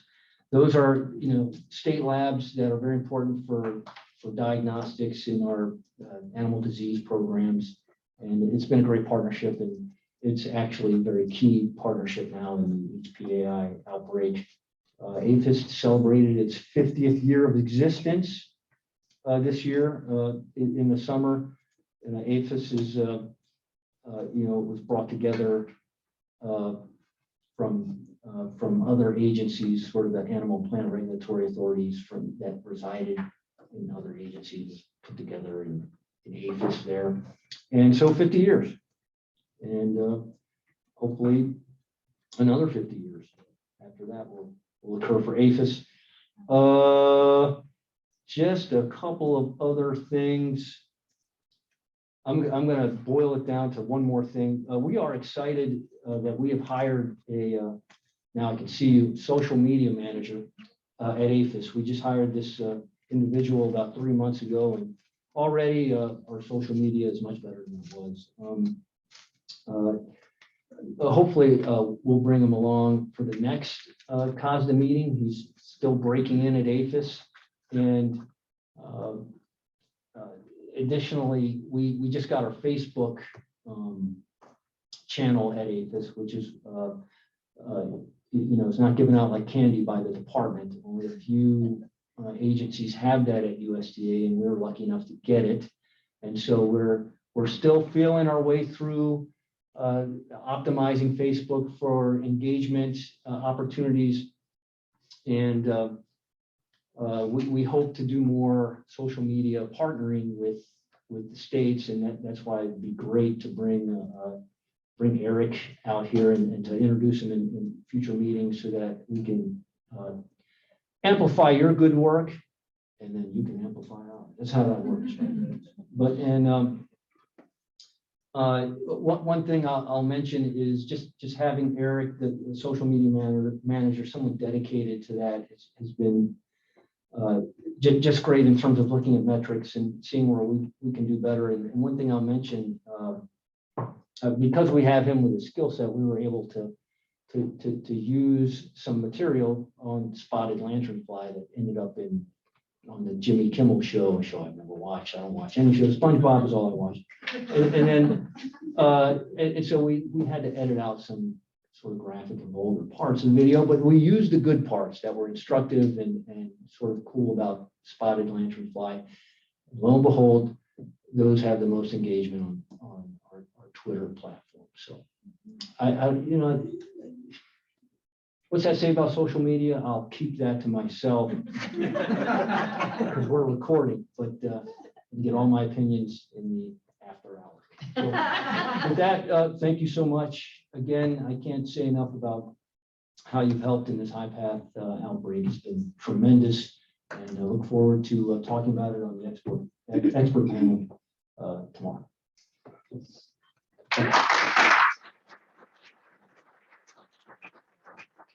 I know y'all are done for a break. So we are going to break for 10 minutes. But before we do, I just want to make sure everybody knows you have time during the break to finish out filling out your get to know your COSDA friends. And make sure you put your name at the top and put them in the box back there where Laura Jean is. And this is the door prize we will draw for out of that box when we return from the break. And then also, don't forget, you've got your draw tickets you can put in for the door prizes. We will draw for that tomorrow morning at the morning break. All right, so y'all, we'll say 10 minutes. That is 4:10. Y'all get back at 4:10.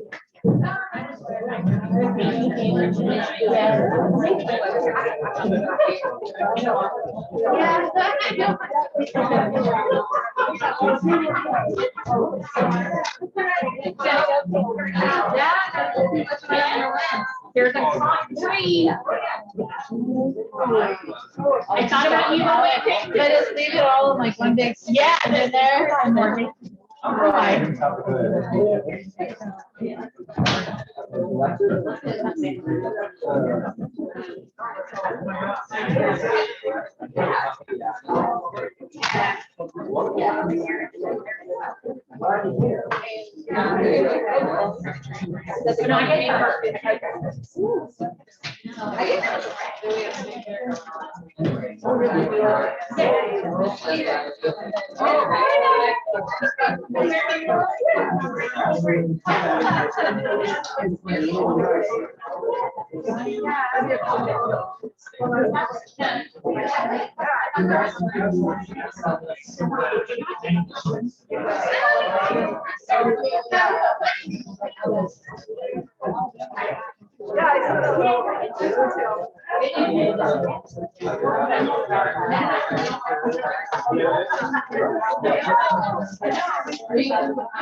I don't know how to get some more of these little tiny minute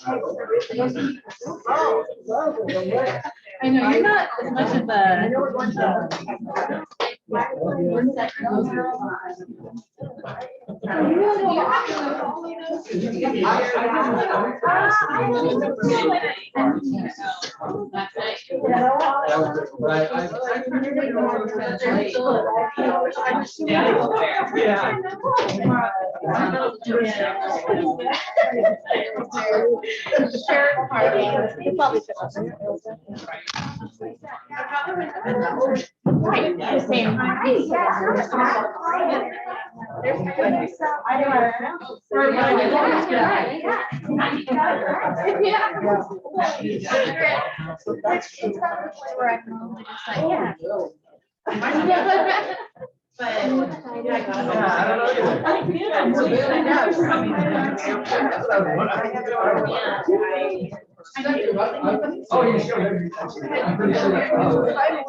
Yeah, they made it over 5 days.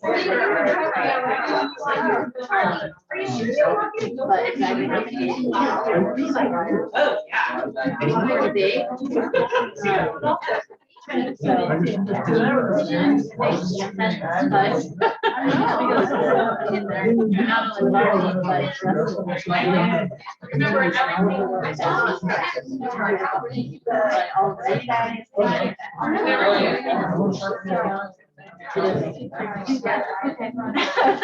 I made my argument, they stuck with it. I was like, oh, wait, then. That's why I made that argument. Like, oh, everyone's right. For me,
yeah, I think the only exception is like.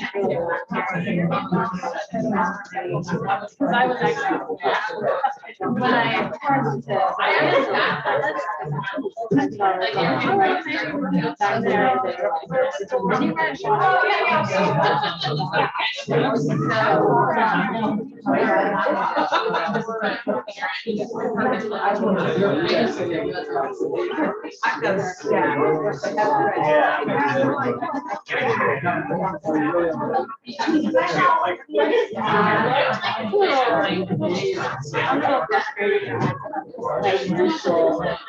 They're very much like,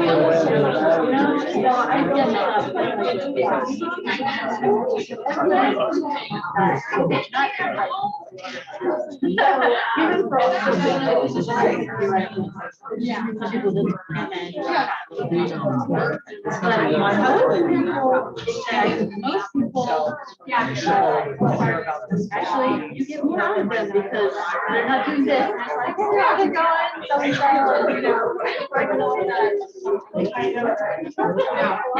Yeah, you spend a lot of time. And not necessarily.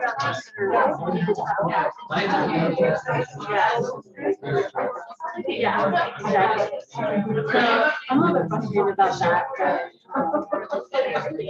But I don't know, we'll see. I look, yeah. I like that. I like that. I feel like.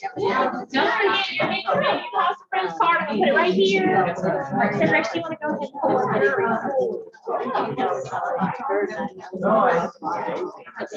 and pull water bottles? Yeah, no, it was up there for speakers.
Yeah, how is the bell? Bells look obnoxious enough as it is.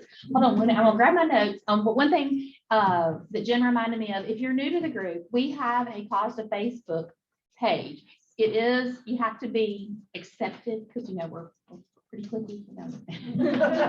No, but you do have, we don't do, because there's sometimes we share things that we would necessarily want the general public to see. So so just go and search us out, and I'll just hit up my other little points of reference after Sarah Grace. So Sarah Grace Fowler, NASDA. So what else? There you go. Oh, and I forgot the drawing. I'll do that after. Hey, everybody. Hold this down because I'm short. Hi, I'm Sarah Grace Fowler with NASDA, and I know a lot of you in this room, but I also see a lot of new faces. So for anyone who doesn't know, NASDA stands for the National Association of State Departments of Agriculture. So I'm going to give a little overview about what we do, and I'm also going to go into an overview of our public engagement, so which is what I lead. And then I'm also excited to share with you that we recently hired a new communications coordinator. Her name is Lauren Syjak, and she'll be joining us tomorrow morning. She's getting in late tonight. So please say hello to her because she will work with you as much as I do. So, all right.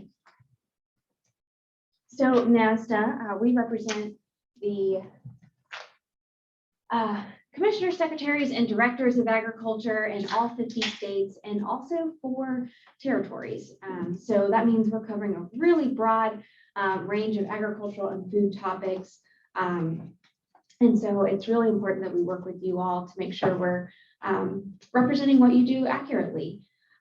Our mission is to enhance American food and agricultural communities through policy, partnerships, and public engagement, which is not on here. But I am here, so that's okay. So some general NASDA updates. Many of you, I'm sure you know, we just hosted our annual meeting last week. So that's been our biggest item for the last couple of months.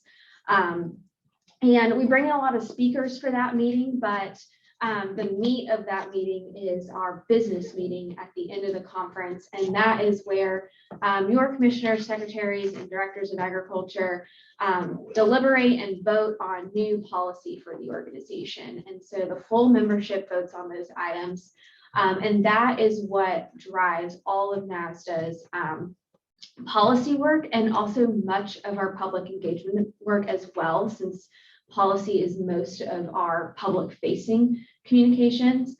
And so the work that happens there at the annual meeting is what drives the NASDA team all year long. And that comes directly from your states. And so I've got a screenshot here up from our website of the policy amendments and action items that were just passed. So if any of those topics look like they're a big one for your department, feel free to reach out to me and see how we could coordinate any kind of communication pieces on those items. And you can see all of that at nasda.org/stillgrowing. And then also, many of these items passed will impact our Farm Bill advocacy. And so we're going to be coming out with a new Farm Bill priorities one-pager, if that's of interest to you. So diving into public engagement, our strategic goal for our public engagement and communications department is to expand the reach of NASDA's influence and shine a positive light on the important work done by state departments of agriculture on behalf of consumers. And that directly supports the overall NASDA strategic plan developed by NASDA members, since those commissioners, secretaries, and directors of agriculture. I did a more in-depth overview of our strategic public engagement goals last year, and so I wanted to give you all a little update. Last year was the first time we really had an in-depth plan of how to conduct our work, to conduct our communications work over a year. Oh, nope, it's all right. And so I wanted to give you an update on how that went. So the biggest change is we started taking a look at what our biggest issues over the year are, and then choosing some areas and some target audiences we saw that we had the biggest ability to influence and the biggest need to influence. and we chunked out what we were covering externally by quarters. And that worked out really well for us. And it also helped me kind of coordinate with you all when we could share about certain topics. So last year, our quarters were climate, workforce development, trade, and food safety and food systems. Through that strategy, we ended up doubling our social media engagement and increasing our news media reach by 27%. We sent out, I actually hand counted them, we sent out about the same number of pieces, so press releases, blogs, and such to media, but we reached almost a third more people. And so I have this next slide. I wanted to say just a huge thank you to all of you who worked with me on that.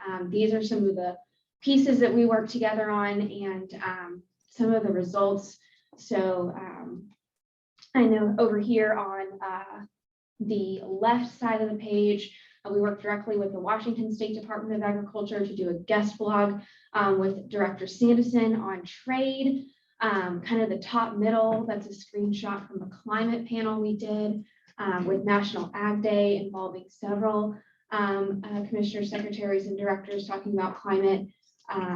Our Ag Day social media campaign, a blog we did on meat processing and labor, and also a blog we wrote with New York. So I just wanted to say thank you for working with me on those items. The reason why they were so successful is because we were able to get the boots on the ground statistics and examples, and that's what's made them the pieces that are worth sharing, I believe. So last but certainly not least on public engagement updates, we have a new NASDA website. So this has been a year-long project, and I wanted to share with you our goals with the new website were to make it, one, more navigable. I don't know, I hope you liked our old website, but I found it really challenging to navigate. So this one should be significantly easier to figure out what you're looking for on the website, and it is hopefully a better front door for who NASDA is to showcase the impact that state departments of agriculture are having. So this first screenshot here on the left is a screenshot of our homepage. And you can see in the big feature top boxes there above the fold are about NASDA, issues, and federal partnerships. And then over here on the next screenshot, we cover our issue areas. And so these are actually, if you are engaged with NASDA, it's kind of code. These are the names of all of our policy committees. And so once you click into one of those, you'll see a lot more topics brought out. But I hope that this is easier for you to navigate as well. If you're ever looking for any sort of resources, text to pull from, etc., there's a lot here within these issue areas. There's also another page for our 2022 priorities. And then also we have a collection of all the letters, comments, and testimonies that we submit to the federal government. And then I also wanted to touch on, you'll see about NASDA issues and then federal partnerships there up at the top. So one of our priorities as well has been to be talking more about the federal partnerships that NASDA has. So we do a lot about policy, which you have seen and heard me talk about here. But NASDA actually has several cooperative agreements with the federal government that we think are important to talk about as well. USDA NASS being one of them, celebrating 50 years. And several of you also helped us put together that celebration video that we were able to share. Another one I would like to hit on is our USDA Foreign Ag Service Cooperative Agreement. And what we do through that cooperative agreement is help small to medium-sized food and beverage companies export, at least, if not for the first time, for the first of a few times. So we're really getting them up off the ground and their export capabilities. And we do that through hosting 2 and potentially now 3 trade shows, one in Miami, one in Chicago, and potentially now one in Las Vegas. So I wanted to make sure that I touched on that, because if any of your states are participating in those cooperative agreements, I would love to work with you on how we can promote that activity and make sure that we're sharing all of what NASDA members are doing, not just the policy we're advocating for. There are also several other cooperative agreements that are technically held through our NASDA Foundation, which is another area we're trying to bring more light to. The big one that I think most people know about is our cooperative agreement with FDA on food safety and implementing the Food Safety Modernization Act. Most people don't know that's actually housed through the foundations, the majority of foundations work, and there's several other cooperative agreements like that. So I'd encourage you to check that section out on the website, and if there's anything that we can be doing to help promote your commissioner, secretary, and director's engagement on those, please let me know. Up next for NASDA, we're going to be acting on those policy updates that I showed earlier. And as soon as we leave this meeting, Lauren and I are going to be putting our heads together to start planning what are those quarterly areas going to be for 2022 through 2023. We will start out with trade again for Q4 of this year. And so we're going to be focusing on recapping that Miami trade show and the impact we had there. Some NASDA staff and a few NASDA members are also going to be taking a trip to the United Kingdom to explore trade opportunities there. And then we also have our tri-national accord coming up later this month. So those are some items we're going to be focusing on. If you know your members are engaged there, would love to connect and coordinate. Most of the time our target audience is policymakers and food companies. But if we can spread the word about what state departments of ag are doing, that's always a good thing. Ending thoughts, I've kind of covered this already. Public engagement fuels our policy advocacy, which serves your states. So it's important for us to stay connected, telling stories about the impact of state departments of ag across the nation. It works best when we are working as a team. And then I also wanted to leave you with, if there's anything else that NASDA can be doing to be supporting your communications efforts, please let me know. That's a priority of mine. It is also a priority of our CEOs. So don't be shy. If there's anything we can be doing to support you better, please do let me know. This is my contact information. And I'll also note that we have a few other pieces of NASDA information. So NASDA News is our public external facing newsletter. If you would like to subscribe, I can help you with that.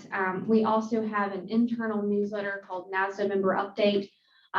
It's primarily for those commissioners, secretaries, and directors. That's why it's called Member Update, but we have all kinds of resources in there. We really see our role at NASDA is supporting the whole State Department of Ag, not just those 54 specific members. So there's lots of opportunities and information in there for all kinds of State Department of Ag staff. So if you're not signed up for that, please let me know, because I do have to manually add you since it's a confidential newsletter. And then last but not least, we also have social media, which is Instagram, LinkedIn, Twitter, and Facebook. So happy to take any questions anyone might have. Yeah, thank you.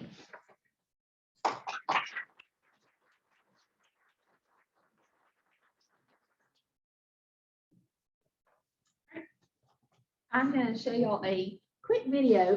Tonight, when we go to the Cattlemen's, we will be having a wine tasting from Whippoorwill Vineyard.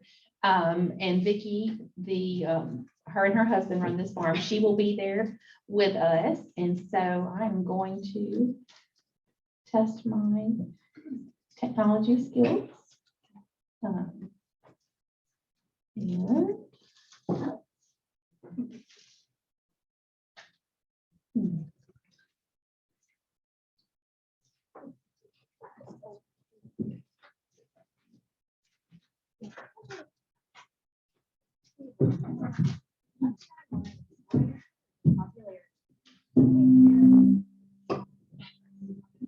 Okay, that's true.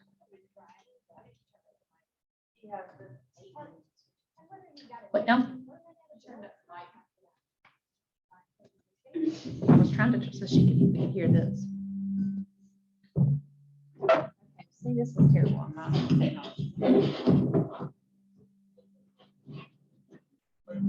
why? was the one she told me to do. Clear to the left. The far to the left. That's what I did. Yeah, I don't think it's petite. Shelby? Turned up how much. I think it's like the TV.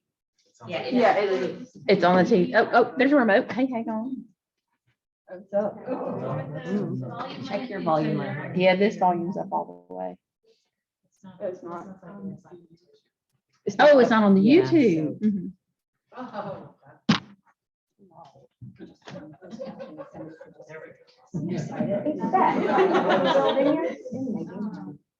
Music is any indication, Muscadine wine is enjoying a surge in popularity.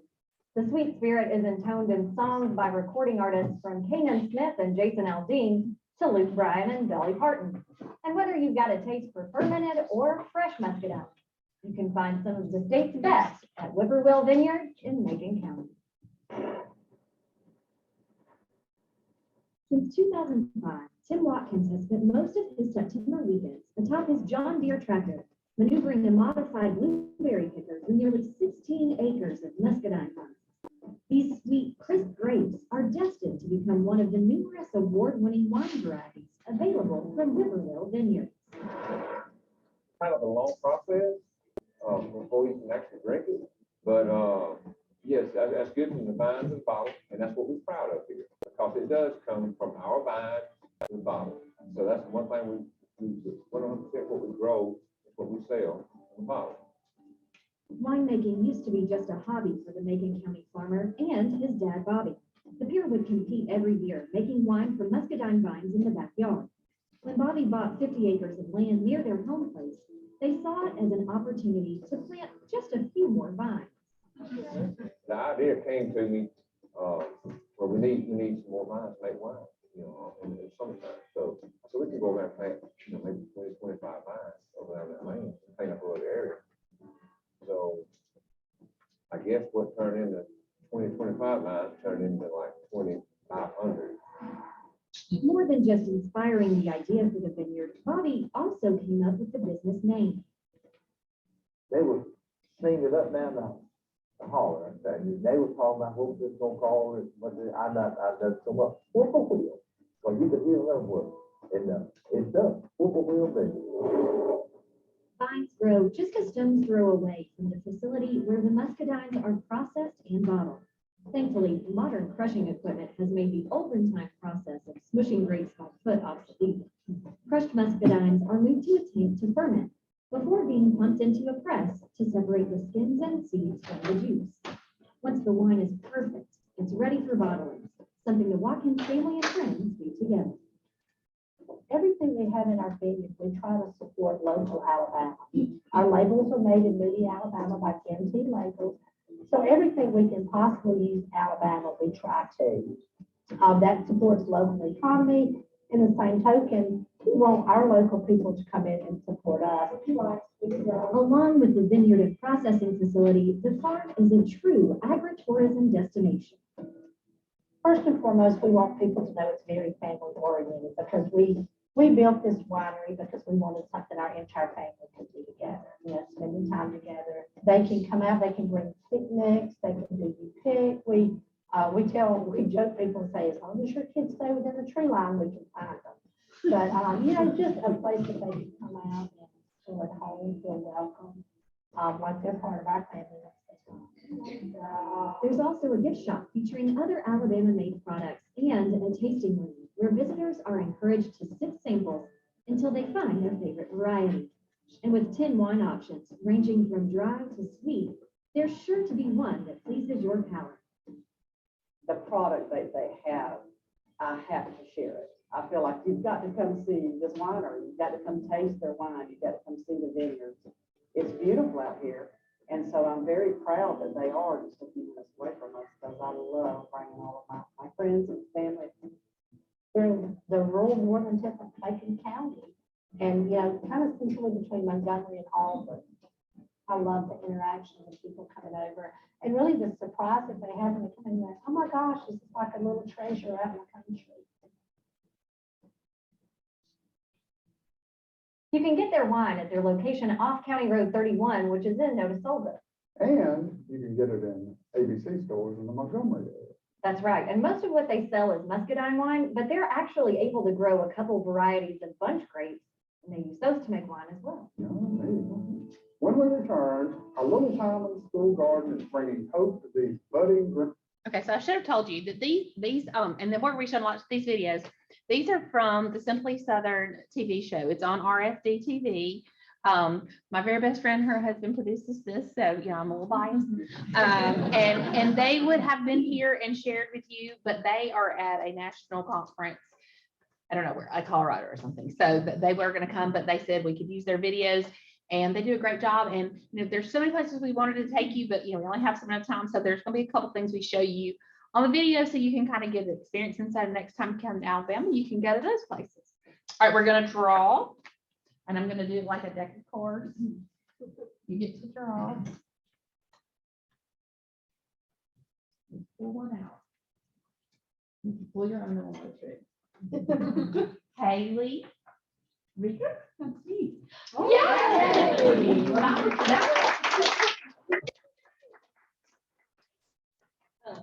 you go.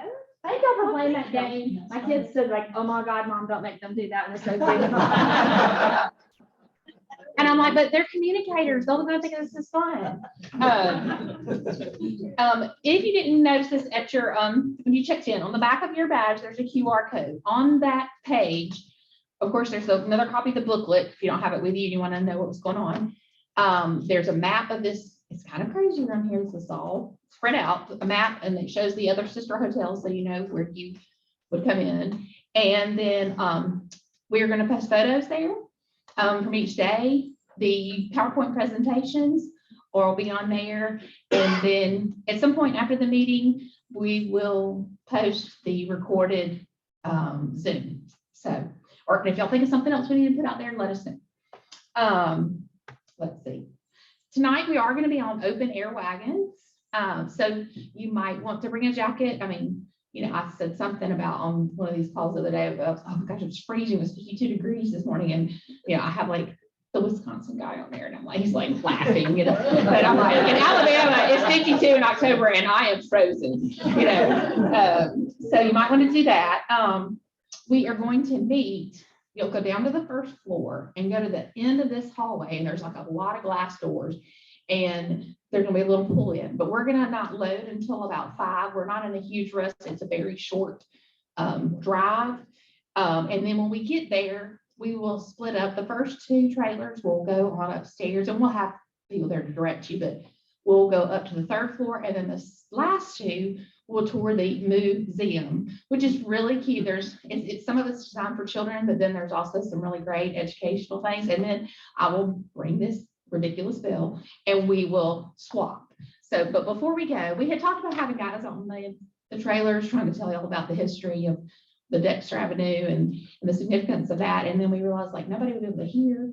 So filmed this wonderful video that does 1,000 times better than what I do. And as soon as this video ends, y'all are free to, but it's gonna take me a minute. Oh, and hey, y'all don't put anything on LinkedIn that I can't do technology. I mean, I know it's true, but like, let's just not go there. The truth hurts.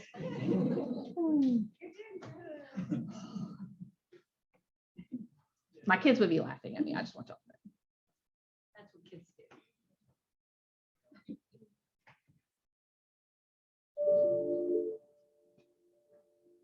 Oh, was built from bricks that were discarded when they were redoing Dexter Avenue. One might say, well, how did they handle the bricks? Some of them were broken and so forth. Well, let me tell you, just like slave labor built the White House. They built this building.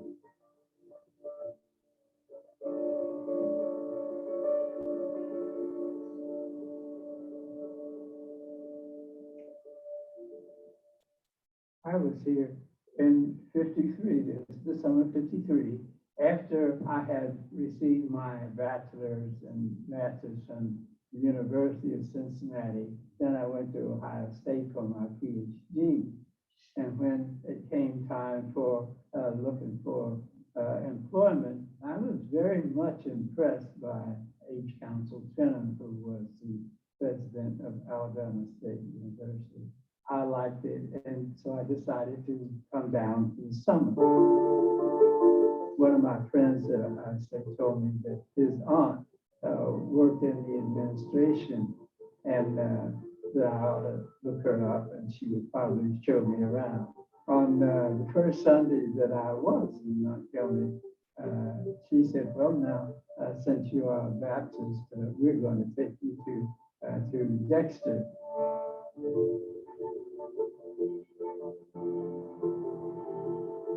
So I came to Dexter to hear my first sermon by Vernon Johns.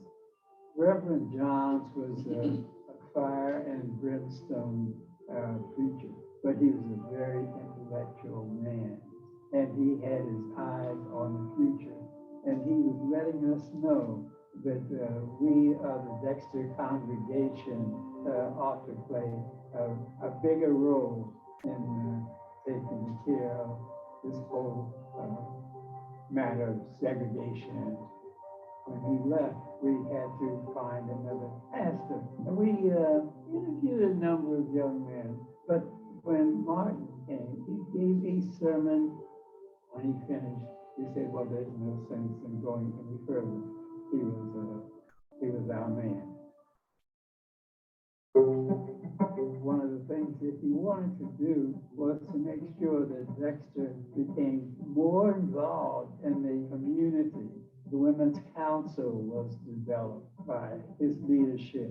And I'm happy to say that two of my very good friends, Mary Fairburg was the first president of the Women's Council, and Joanne Robinson was the second president. Joanne came by my office and said, Bryson, we're going to make copies of this memo and pass it out, asking everybody to stay off the buses for one day. We are just tired of this kind of treatment. Martin, as I understand, was maybe a little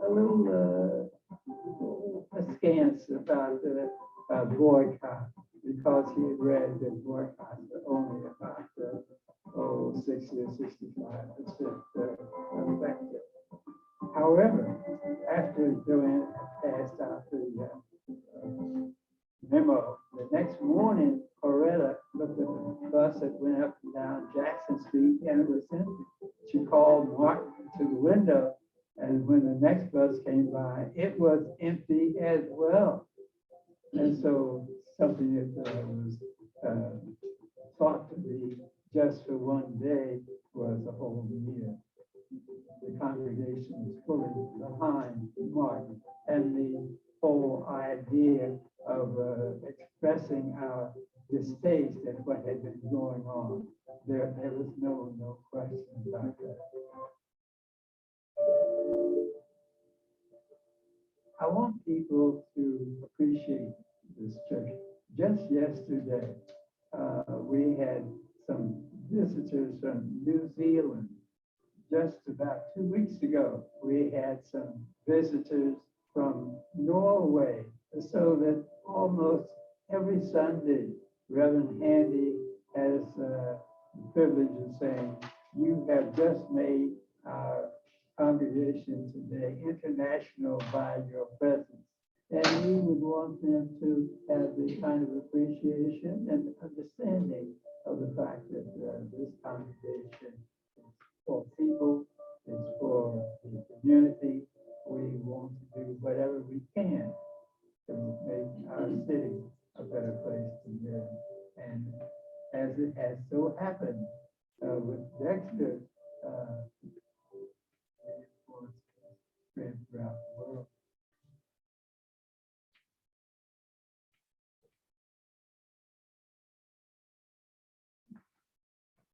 Okay, y'all are dismissed. Like I said, meet down there around 5. We are not gonna pull off to like 5:15. It's not a very far thing, but we will pass the Dexter Church. And then we will also, as we drive up, you'll see the state capitol that we will be touring tomorrow. So y'all have just a few minutes to go get some things, grab a jacket. The place that we're meeting is like below us. Yeah, first floor, and go all the way to the end of this hall, and there's like a bunch of glass doors. It's not at the front of the hotel, it's to the, Like toward the station. you know where the roundabout is? It's to the left. Yeah, it's to the left and roundabout, it's on that side. You'll see that it's 4 trailers with outbound forestry commission trucks. Yeah, and our forestry commission friends, yeah, if you see pickups with the trailer, that's your place. Pickups with the trailer on them. Yeah, you're the right place. Forestry trucks.